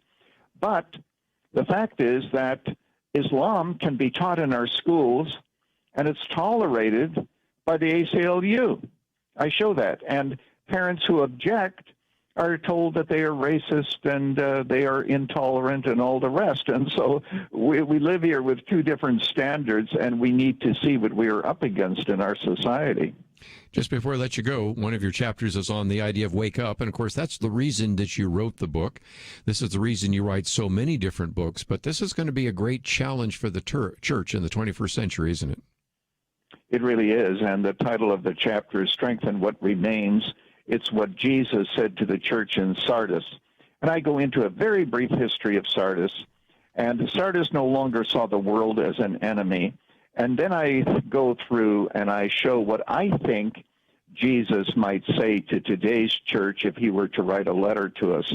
Because at the end of the day, it's not how we look on earth, it's how we look on in heaven. And Jesus is the one who gives us the guidance and the direction, and we need to look to him and say, what is it, Lord, that you want me to do? And how should the church respond to its culture? So that's really my heart at the end of the day, Kerby, as you know, as a pastor that I've had the privilege of being. And I think that Jesus would speak in three areas. Number one, the gospel itself, not submitting to social justice theories that are unbiblical, the whole issue of sexuality, the whole matter of loving the world more than we love him, and that we might pray that we might love Jesus more than we love our sin, and that we might stand up for him. and know that he went to the cross, and he tells us to pick up ours and to take it as well.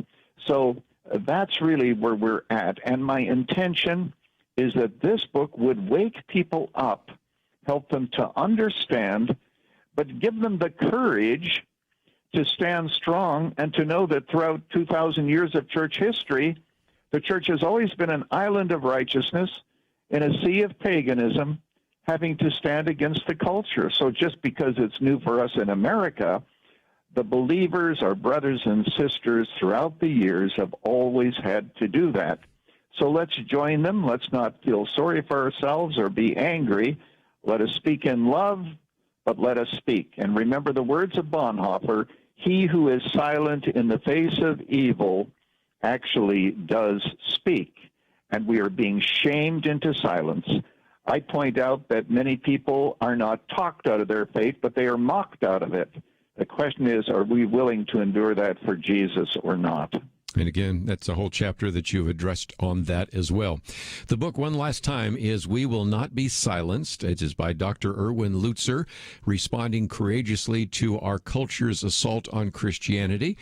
Forward by Dr. David Jeremiah, who said, if I could, I would put this book in the hands of every Christian in America. And so, as always, Dr. Lutzer, you have taken us through most of these chapters I've had a chance to talk to you about today, and I appreciate you not only taking the time to write this book, but thank you for giving us an hour today here on Point of View. Thank you, Kerby. God bless you. Let's just, before we wind this hour down, just mention that the book is available. You may be able to find it in your local bookstore, but if not, we have an opportunity for you to get it both in paperback and in Kindle. We have a link to the material by Dr. Lutzer, so you can find out more about some of the other things he has done on his radio program these many years, his various sermons and books and resources and all of that. But the subtitle is Responding Courageously to Our Culture's Assault on Christianity. Reminds me of Joshua 1:9. Be strong and courageous.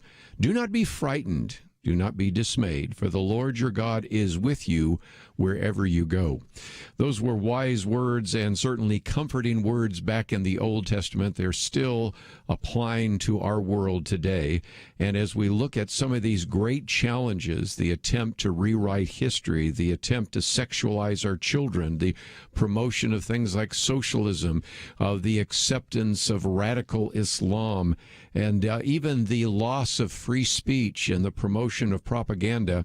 That's why I certainly want to commend this book to you. And as I mentioned before, about 280 pages. It is written by Dr. Erwin Lutzer and published by Harvest House. So take the time to get a copy of the book, read through it, evaluate it, and consider what your call to do in this culture is, so that we can be the salt of the earth and the light of the world. Let's take a break. We have a lot more to cover. We'll do that right after this.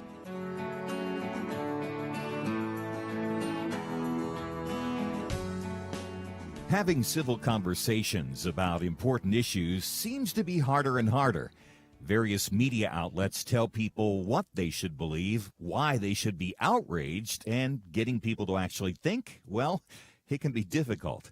Whether it's the gospel, tax issues, social policy, or just about anything else, you need to have solid information and clear thinking to address the hard issues. You need God's truth applied. And that's what you get in less than 2 minutes with Point of View's Viewpoints Commentary, a daily resource to help you be informed and think through the things we need to be talking about. It is free and will arrive in your inbox each day when you visit pointofview.net/signup. Sometimes we know we should say something, but we're silent because we're not quite sure what to say. Viewpoints Commentary can help you break the silence and change the narrative. It can make you a more equipped agent for truth. Get your free subscription to the Viewpoints Commentary at pointofview.net/signup. pointofview.net/signup. Point of View will continue after this.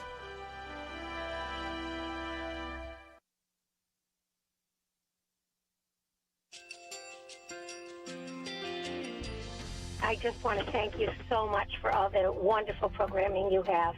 You're just absolutely fantastic. I recently started listening to Point of View, and I really found it interesting because of the different subjects you cover. Thank you for that. I really appreciate everything that you do in keeping us informed. Thank you, Kerby, for everything that you've been doing. I appreciate all the work that you're doing, advocating for the Word of God. Thank you so much. Point of view, I think, is absolutely necessary because it's a Christian perspective, a biblical worldview perspective, and receive very current, up-to-date information about what is really going on, week to week in our culture, which is changing so rapidly, and yet it's morally sliding backwards. Yeah, I'm just, first of all, I thank you guys. Y'all's program is wonderful, and enjoy it every day. I learn so much every time I listen to it. Point of View Radio Talk Show.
Hi, this is Kerby Anderson. You know, each day we take on the tough issues and provide a biblical perspective to them. The topics we cover are wide-ranging: apologetics, theology, prophecy, creation and evolution, intelligent design, marriage, family, child-rearing, the millennial generation, trends in society, politics, economics, business, religious liberty, the Constitution, public policy, foreign policy, military policy, tensions in the Middle East, abortion, homosexuality, pornography, sexual ethics, media, technology, history, and America's godly heritage. We talk about anything that affects your faith, your family, or your freedom. So don't go anywhere, because Point of View continues right now.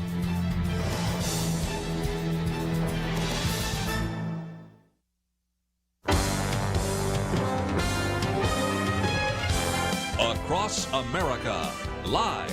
This is Point of View.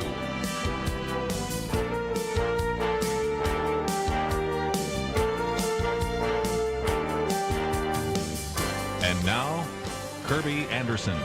This hour, I want to spend some time, first of all, with an open line, because a few of you had comments either on air or certainly I could see on the computer some off air that wanted to address, which I think is a very relevant question. And that is, where is the church in the midst of these lockdowns? Where's the pushback and some of the ways in which, in some cases, the church has been able to compromise its views and not actually gather together? So I wanted to give you a chance. Some of you had a comment about that. And if you'd like to join us, that number is 1-800-351-1212. Bottom of the hour, we're going to be talking with our good friend Bill Owens. He's the president of the Coalition of African American Pastors. He'll probably have some things to say about that as well. But maybe to get the conversation started, let me, if I can, quote from Gary Bauer, who was saying the same thing that many of you either had a chance to say on air or would like to. Again, that number is 1-800-351-1212. Because Gary Bauer with American Values said, protests erupted in California this weekend in opposition to the latest COVID restrictions imposed by the governor, Gavin Newsom.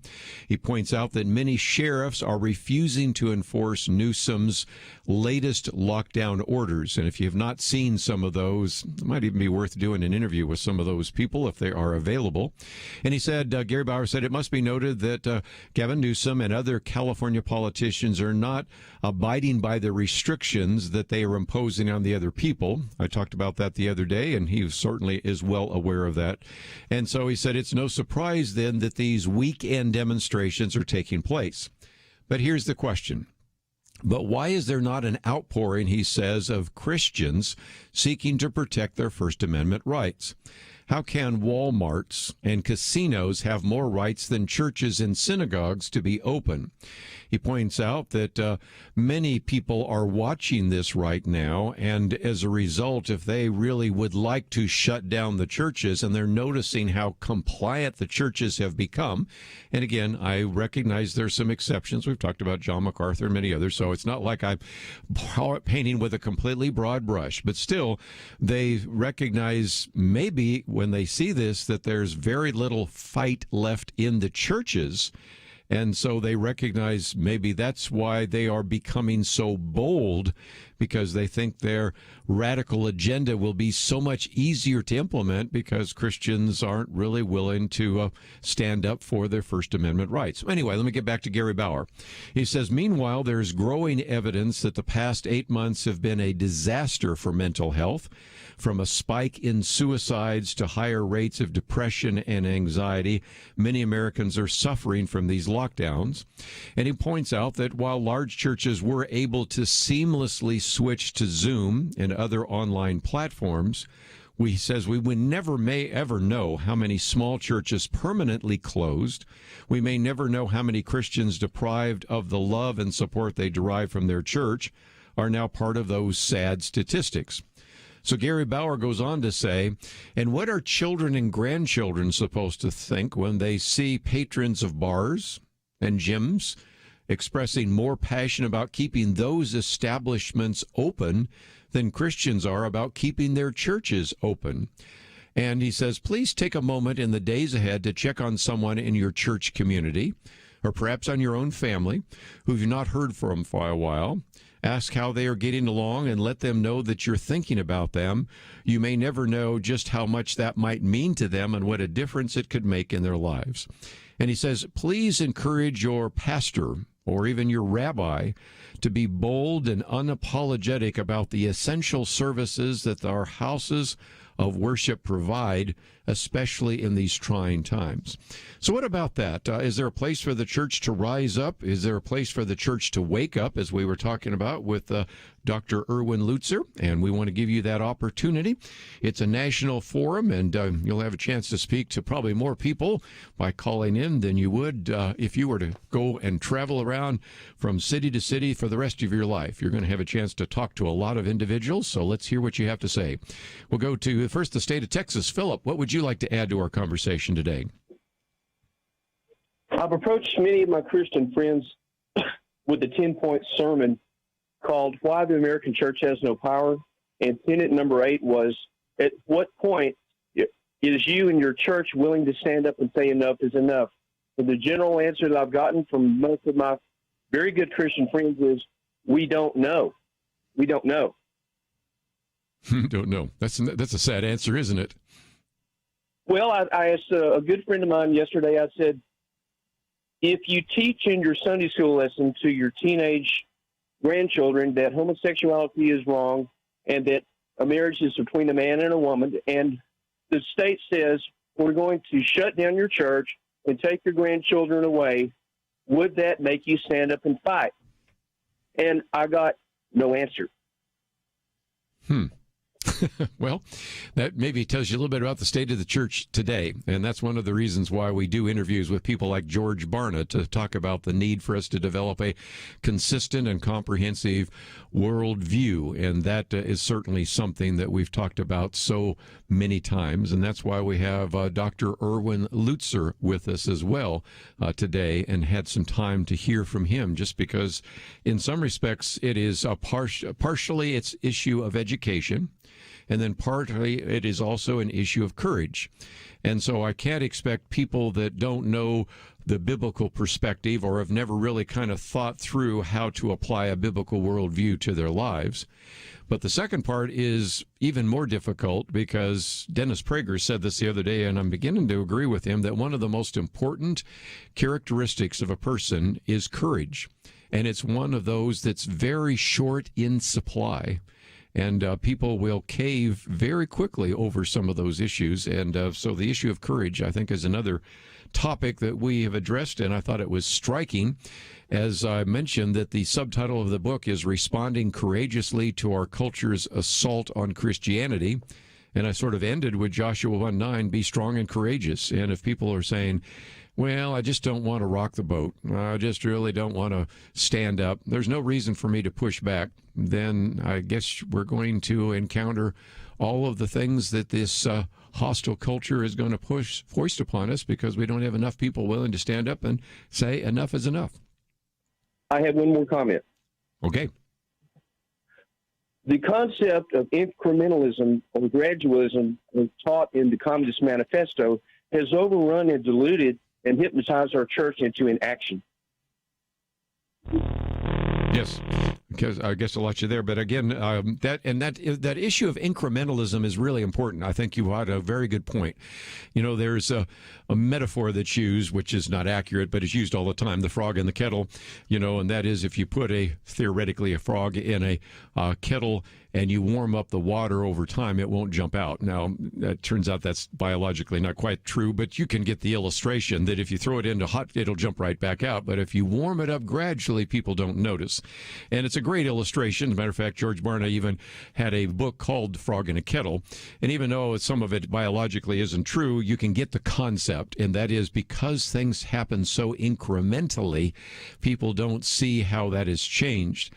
One thing I will say, and I think Philip's right about this idea of incrementalism, if you look at what is being proposed right now under what might be a Biden administration, it won't look very incremental. It's going to be like flipping a light switch. Anyway, we got to take a break. We'll come back with more of your calls right after this.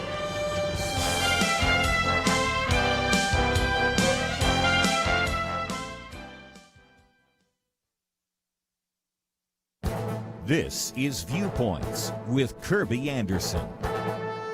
In one of his famous essays, C.S. Lewis warned about the tyranny from bureaucrats and politicians whose rules and regulations essentially impose a gentler form of tyranny. He said of all tyrannies, a tyranny sincerely exercised for the good of its victims may be more oppressive. It would be better to live under robber barons than under omnipotent moral busybodies. Cameron Hilditch argues that totalitarianism today is soft around the edges and thus a gentler kind of tyranny. He says it has replaced the figure of the strongman with that of a virtual scold. He finds an apt example of this in a First Amendment case from a school in Mississippi. Elementary school children must wear a mask at school. Naturally, the parents of 9-year-old Lydia Booth set her off with a requisite face mask. The principal had a problem with the mask because it said, "Jesus loves me." She forced Lydia to take off the mask and put on a plain one. You can guess the reasons. The words were Christian and violated school policy. According to the lawsuit, Lydia's parents could not find such a policy, but magically the policy showed up 2 days after the incident, claiming that face masks could not display political, religious, sexual, or any inappropriate symbols, gestures, or statements. Our friends at the Alliance Defending Freedom argue that Lydia's First Amendment rights were violated.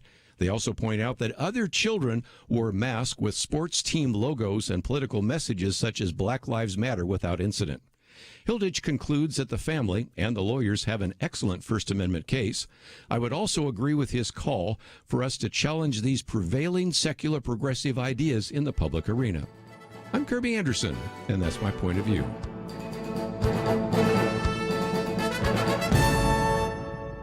For a free copy of Kerby's booklet, A Biblical View on Loneliness, go to viewpoints.info/loneliness. That's viewpoints.info/loneliness.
You're listening to Point of View, your listener-supported source for truth. Back once again, if you'd like to join our conversation, that number is 1-800-351-1212. Let's head out to California this time, listening on KYCC. Frank, I understand you're a pastor. Tell us more.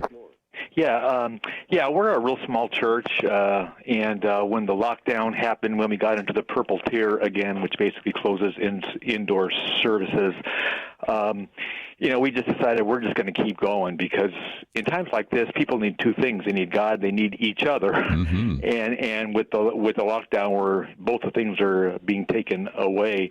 Now, since then, we've been meeting, and we've had a couple of COVID cases here, so I really struggled on whether to close it for a while or to keep it going, but enough people said they really wanted to keep going. So we do what we need to do. I sanitize the church in the morning, and we had a real small crowd on Friday, but people really, really want to be here and really want to worship, and the measures to shut everything down, I think, are way far overdone. Now, if we get another COVID case, then we'll have to shut down for a little while, obviously. But if that doesn't happen, we're just going to keep going and come what may. So. Very good. Well, your congregation is really fortunate to have you as pastor, and I appreciate your care and concern for the flock. And that's one of the things I always say. Really, do you think some bureaucrat in Sacramento, California, Tallahassee, Florida, Albany, New York, Austin, Texas, wherever it might be, has as much interest and concern about your congregation as the pastor who's the shepherd of the flock? I think we kind of know the answer to that. So, sure. Frank, I appreciate you sharing that with us, and let me encourage our listeners to pray for your church and for you. Thank you so much. I really appreciate it. Well, appreciate you calling in. I might take some more calls in just a minute, but let me just mention we will have Bill Owens with us at the bottom of the hour. We're going to talk about this coalition of African-American pastors. Also, one of the articles I've posted by Shelby Steele, who I quote from in the next issue of Outlook going out there on the inauthenticity behind Black Lives Matter. What about this movement and all that, and how can pastors, especially black pastors, address these issues of race and racial reconciliation and intersectionality and critical race theory and all the rest? It's going to be a great interview. I'm looking forward to that in just a few minutes. But we also have posted a piece by Victor Davis Hanson, which is entitled A Time of Chaos Upon Chaos Atop Chaos. And so before we take another call, let me just mention that he recognizes we are really dealing with some major issues in society, yet he's pretty optimistic and said America will weather its current hysterias. I'm not maybe as optimistic as he is, but let's hope so. And he points out that this has just been an incredible assault on the Trump presidency. He talks about the Steele dossier, the Russian collusion hoax. He talks about the calls for future impeachment during the Trump transition, the abuse of foreign intelligence surveillance courts, the weaponization of the FBI, of the CIA, of the Justice Department, first to weaken the Trump campaign, then to disrupt the Trump transition, and then to fatally wound the Trump presidency. And he talks about those people are, in many cases, still in some of those places and can have an impact. But he says even more so if we look ahead. I mean, after all, now even the General Services Administration saying, okay, we're going to help with the transition to Joe Biden. There's always a possibility something will change, but if you assume that there's going to be a Biden presidency, Victor Davis Hanson starts looking ahead and saying, we are not prepared for this for a number of reasons. He said, first of all, the media poorly prepared the nation for their envisioned Biden presidency. To foster that agenda, he says, journalists have done enormous damage to this country. The bias inherent in Silicon Valley's monopoly of the internet and social media communications was poorly disguised in efforts to aid the progressive effort. He says it's a matter now only of when, not if, these trusts and monopolies will be regulated and broken up. I'm not so sure under the Biden presidency, but we'll see. But he goes on to say that a frail Joe Biden was never fully vetted. Rather than that, he was protected and sheltered by the media. Now, 330 million Americans will see whether cognitively he is up to an impromptu press conference, 18-hour days, tough negotiations with opportunistic foreign leaders, and the demands of traversing the country to rally both the country and his party adherents. The media that fed 25th Amendment hysterias during the Trump administration will have to pivot and now declare that any talk about Biden's problems is absurd, lest Biden be subject to the same sort of cognitive assessment test that actually Donald Trump passed. And he goes on to say that the disturbing revelations about the Bidens and Burisma, which would be the one in Ukraine, and that he just mentioned that, but you could talk about China and all the rest.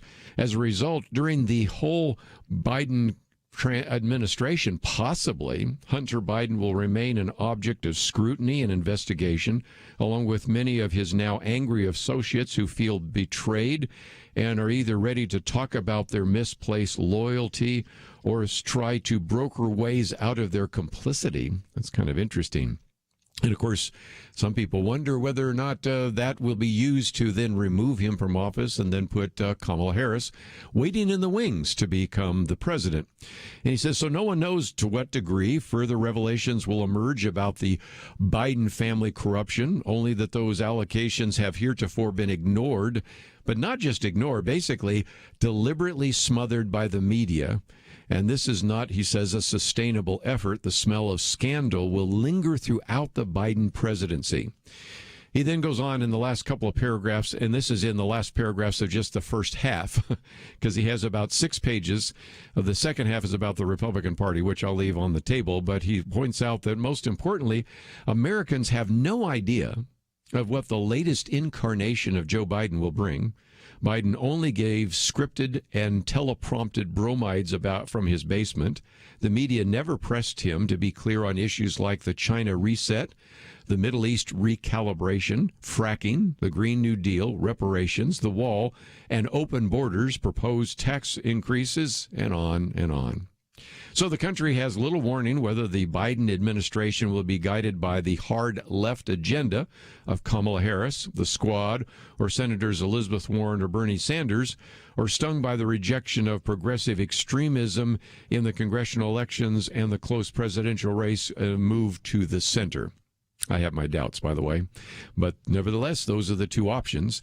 And, of course, the last questions he asked are, will Biden pursue or will he give up notions of ending the Electoral College, packing the court, admitting in new states, ending the Senate filibuster, neutering the Second Amendment, and other assorted radical promises?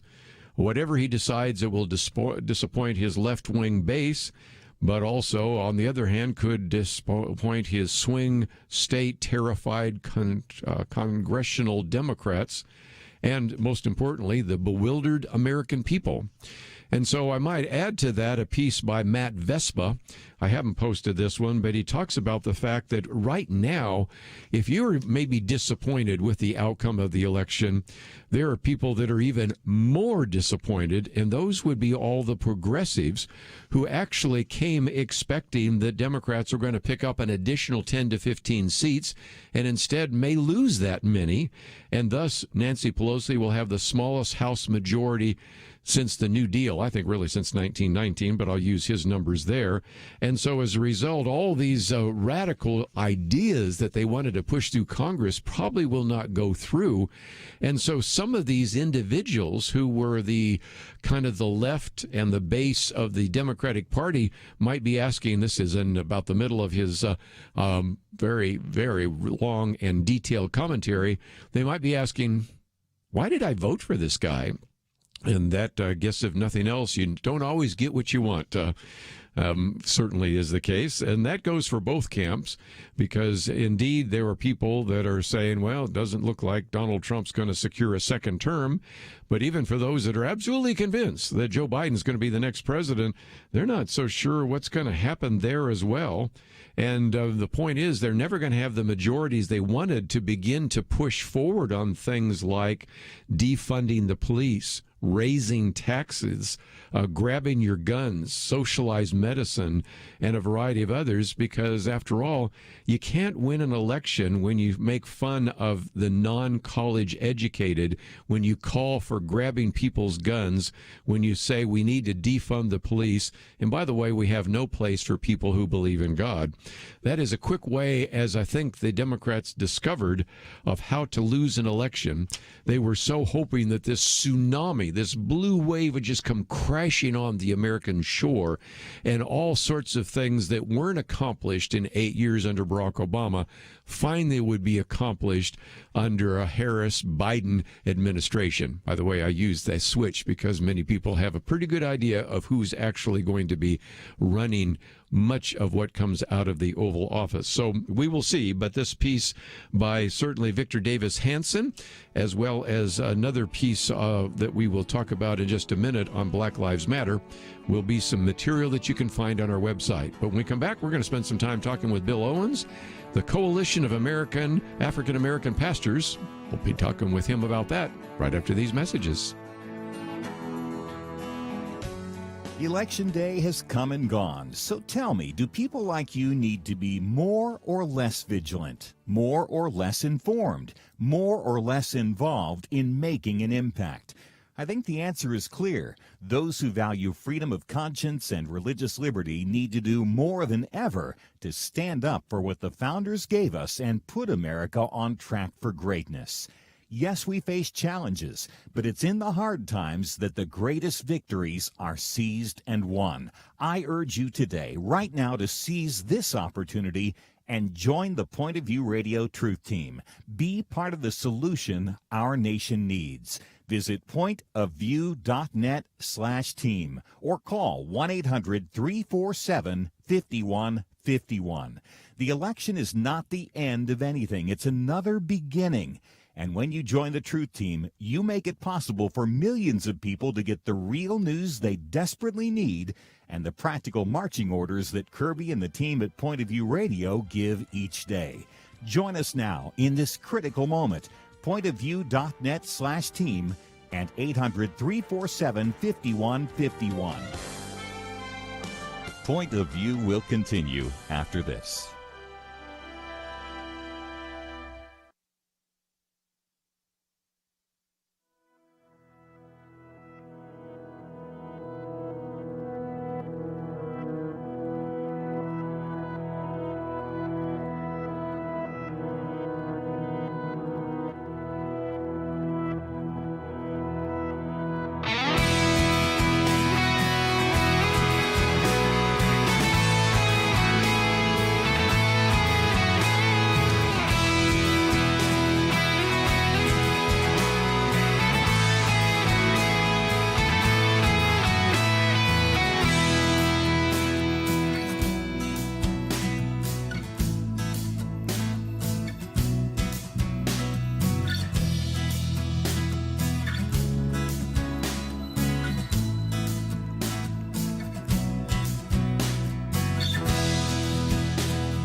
You are listening to Point of View.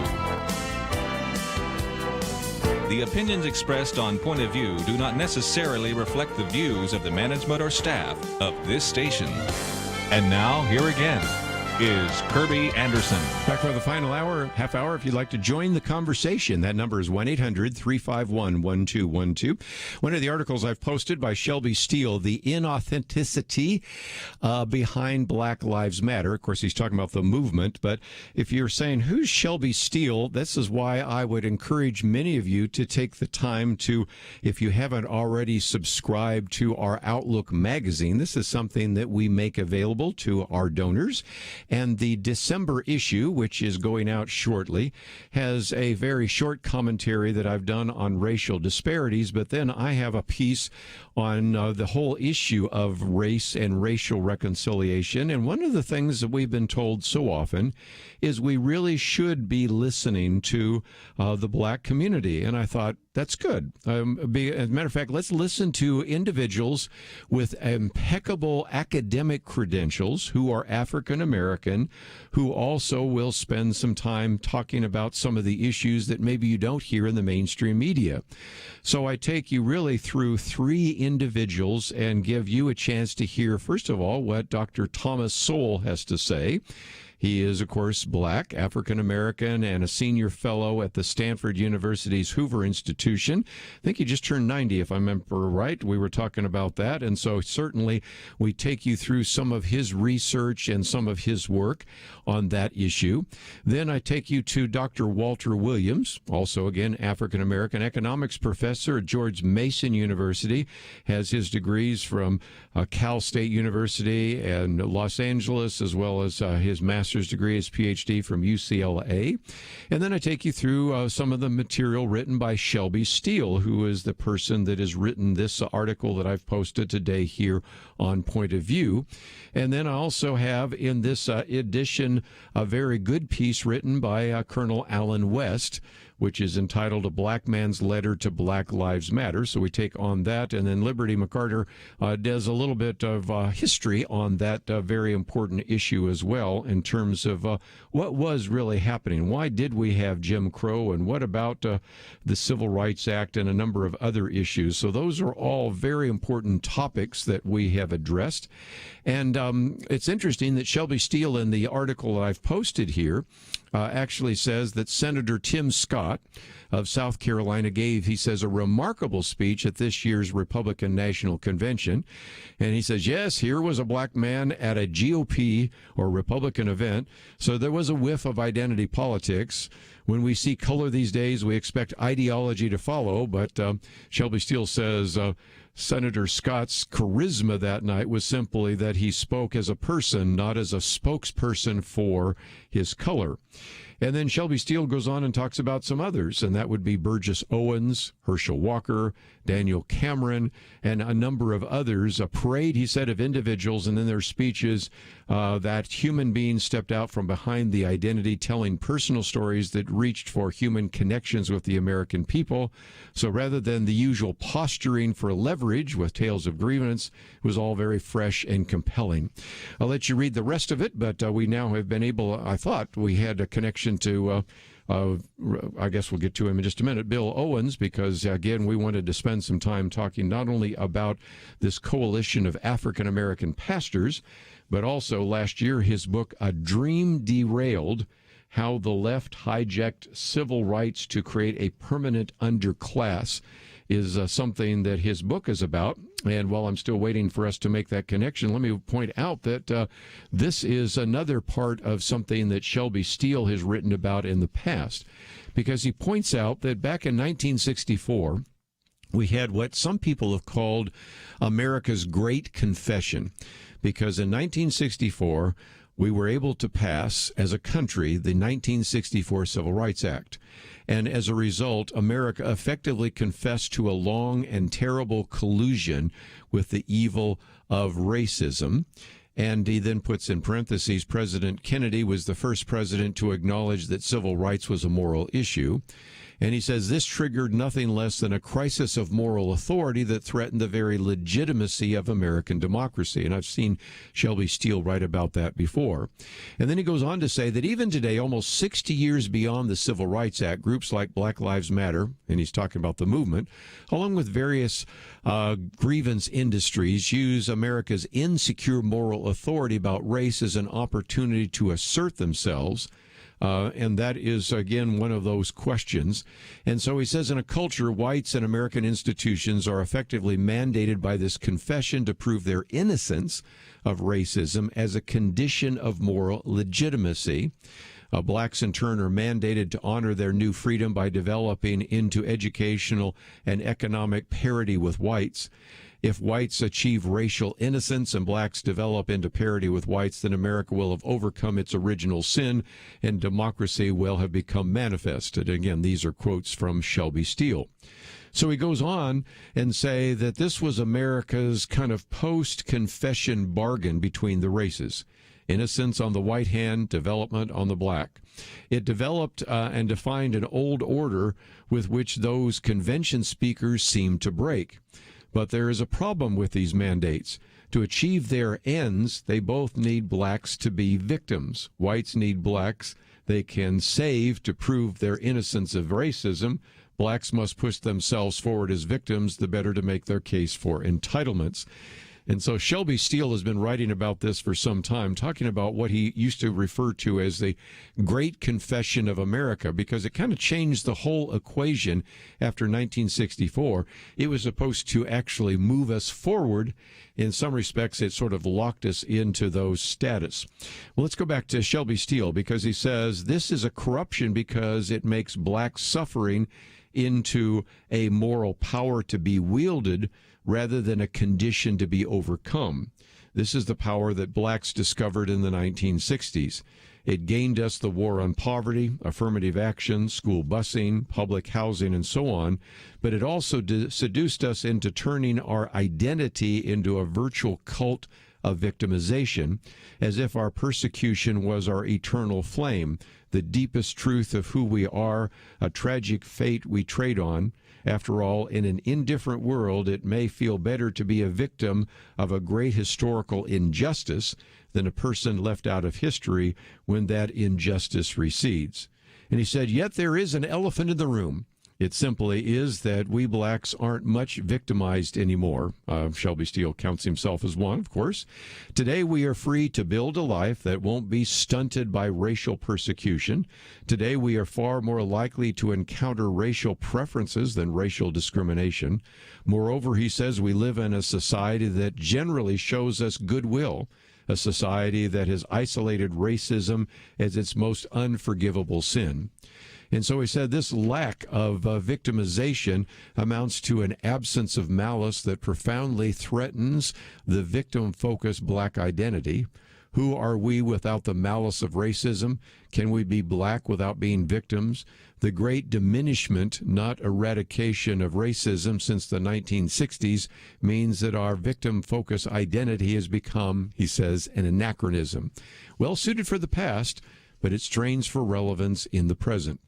Thus, he says, for many blacks today, especially the young, there's a feeling of inauthenticity, that one is only thinly black because one isn't racially persecuted. Systemic racism is a term, he says, that tries to recover authenticity for a less and less convincing black identity. This racism was really more compensatory than systemic. It was invented to make up for the increasing absence of the real thing. And that is, I think, kind of striking, something we've talked about before, that if indeed racism is as prevalent as it would be seen to be by all these comments about systemic racism, why is it that we have so many fake hate crimes involving, quote, racism? Not only with blacks, but you have fake hate crimes about Muslims and homosexuals and all the rest. If this is such a horribly xenophobic, homophobic as well as racist society, you wouldn't need fake hate crimes because you'd have enough real crimes to point to. And the prevalence, almost the proliferation of those, I think, is a great example of that as well. So anyway, he concludes by simply saying, I doubt that any of the black speakers at the Republican National Convention would argue that racism has vanished from American life. What makes them harbingers of a new racial order is that they unpair victimization from identity. Victimization may be an experience we endure, but it should never be an identity that defines us. They all spoke as American citizens in the spirit of citizenship. Anyway, that's just a brief summary, and I didn't read all the paragraphs from this piece by Shelby Steele. Looks like we have not been able to connect up with Bill Owens, so we come back. I might make some final comments about the Pilgrims and Thanksgiving. If for no other reason, then we will be talking about that tomorrow. Thanksgiving is coming Thursday, but more importantly, We just had a 400th anniversary, and hardly anybody celebrated. We'll talk about that right after this.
Now, back to Point of View, your listener-supported source for truth. Yeah, for a few more minutes, let me just mention that tomorrow we are at this hour going to spend some time talking about the Pilgrims and Thanksgiving, and we'll be talking with our good friend Jerry Newcomb.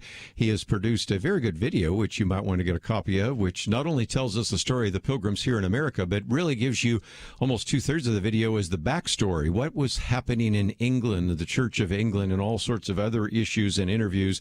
So we'll be talking about that, and it's just going to be a great opportunity to sit down maybe some of your kids in front of the program and to listen to that hour that we will spend this time tomorrow. But I am saddened by the fact that here we have the 400th anniversary of the landing of the Pilgrims at Plymouth Rock, and almost nothing said about it. Now, let me give credit where credit is due. Last week, as I've mentioned on this program already, but let me mention it again, Senator Tom Cotton, senator from Arkansas, did go to the Senate floor last week to celebrate the 400th anniversary of the Pilgrims. And he spent some time actually talking about how important this was and why this needed to be addressed. And then even was somewhat critical of the fact that there have been revisionists that have attempted to co-opt the 1620 story by a 1619 project at the New York Times, saying that America's founding really was in 1690 when the first slave got off a ship in Jamestown. But Tom Cotton did a very good job of talking about the fact that their faith, their bravery, their wisdom places them in the American pantheon. Along with the Patriots of 1776, the Pilgrims of 1620 deserve the honor of American founders. He also talked about the Mayflower Compact, America's first constitution, which reaffirmed and affirmed for the first time, I guess would probably be a better way to say it, religious freedom, personal liberty, self-governance, and obedience, with the preservation of rights. And so he really gave a very great speech and talked about them traveling over on a rickety ship, then making their way through the cold New England waters. Really, in a sense, half of them dying in the first year. Just an incredible story. And as a result, he says, it is a great American anniversary which is upon us. Regrettably, we haven't heard much about this anniversary of the Mayflower. Perhaps because he says that the Pilgrims have fallen out of favor in fashionable circles, and yet it's a time in which I think we should reflect on the Pilgrim story, he says, and its living legacy. And that speech that he gave in the well of the Senate was harshly criticized. Let me just give you one of the criticisms, and this comes from Ilar Omar. When your sense of history doesn't go beyond the third grade coloring books, and actual history terrifies you. Now, of course, if you are wondering, what's the actual history? This piece that came out today by Jarrett Stepman, I guess it was yesterday, The War on Thanksgiving, reminds us that the so-called actual history probably is referring to some of the things in Howard Zinn's book, People's History of the United States. That is a book that's been used to promote this leftist progressive idea that we talked about the last hour with Erwin Lutzer. And interestingly enough, we've had on this program Mary Graybar, who wrote a very good book called Debunking Howard Zinn, in which she talks about how he actually puts all of this in a situation where the Pilgrims are wicked oppressors. And, you know, I've been the first to say on this program many times before that we do have some very dark chapters in American history. Slavery is certainly one of those. You know, I've done a whole week of radio programs just on slavery in America. The Indian Wars, the treatment of American Indians, the Native Americans. You have, Indian Wars. You have the Trail of Tears. But, the Pilgrims aren't one of those, and it's just a sad commentary on that. And Mary Graybar points out that if you look at some of the literature in the public schools in Oregon, oh, what a surprise, she says it makes a cartoonish presentation of a myriad people groups from the Bahamas and South America to New Mexico and New England. They are falsely oversimplified as universally peace-loving, Mother Earth-respecting, generous, and welcoming. All the Indian tribes are lumped together as a mass of childlike people oppressed by the greedy capitalist explorers and settlers. No wonder we've had the statues being torn down in Portland, Oregon, when that's the kind of stuff that young people learn about in the schools. And as this very good piece by Jarrett Stepman points out, this, unfortunately, are the fruits of a generation raised by Howard Zinn. That's not the way it used to be. And if you want to get a great understanding of how things have changed in America, let's just go back to some of the other celebrations of the landing of the Pilgrims in Plymouth. Let's go to 1820. This would be the bicentennial of the Pilgrims and of Plymouth Plantation. It was such a national event, they decided to select one of the great orators of the time, Daniel Webster. Now, for some of you that have never seen a dictionary, if you find a dictionary and it says Webster's Dictionary, this is the Webster, okay? Anyway, this is one part of his speech in which Daniel Webster said, "Let us not forget the religious character of our origin. Our fathers were brought hither by their high veneration of the Christian religion. They journeyed by its light and labored in its hope. They sought to incorporate its principles with the elements of their society and to diffuse its influence through all their institutions, civil, political, or literary." It reminds us in this speech, for example, of the fact that they came here for religious freedom. They came here to practice their Christian faith. They wanted to incorporate the Christian principles into every element of their society. And that's what Daniel Webster was speaking about 200 years ago in 1820. Okay, let's go back just 100 years. what happened in 1920. This, again, was such a significant event that the president, William McKinley, and the vice president, Calvin Coolidge, both delivered speeches in Plymouth, Massachusetts. Also, Henry Cabot Lodge and a variety of others spoke there as well. And I've got in front of me here one of the quotes from Calvin Coolidge, who actually points out that these ideas that they brought with them really came from their biblical convictions, came from the infinite. He said, for example, they came not merely from the shores of the old world. It will be vain to search among recorded maps and history for their origin. They sailed up out of the infinite. They brought these biblical ideas of self-government and religious liberty to this country where they had never experienced much of that in their old world. And then he said, interesting enough, they were really kind of humble people. He said, measured by the standards of men of their time, they were humble of the earth. Measured by later accomplishments, they were mighty. In appearance, they seemed weak and persecuted. They came rejected, despised, and an insignificant band. In reality, though, they were strong and independent, a mighty host of whom the world was not worthy, destined to free mankind. And so we're seeing more and more evidence of the fact that here you have 400 years later, we should be looking back to this band of Christians who came ashore in New England after a 66-day voyage on the Mayflower. And they made it very clear what the purpose was, because you find that in the Mayflower Compact. What is it? For the glory of God and for the advancement of the Christian faith. And so then 150 years later, when you had the Constitution, they also wanted to make sure that this idea of religious liberty would be enshrined in that document, which is why they then went on to add what are called the first 10 amendments, known as the Bill of Rights, and the very first of those was about religious freedom. So that's a topic we will have tomorrow. It is sad that America no longer seems to value or venerate what happened 400 years ago, but we will do that here at Point of View. And so I hope that you will take the time to listen in tomorrow as we talk about some more of these very important issues. If you'd like to find some of the articles we've mentioned today, they're on the website, pointofview.net.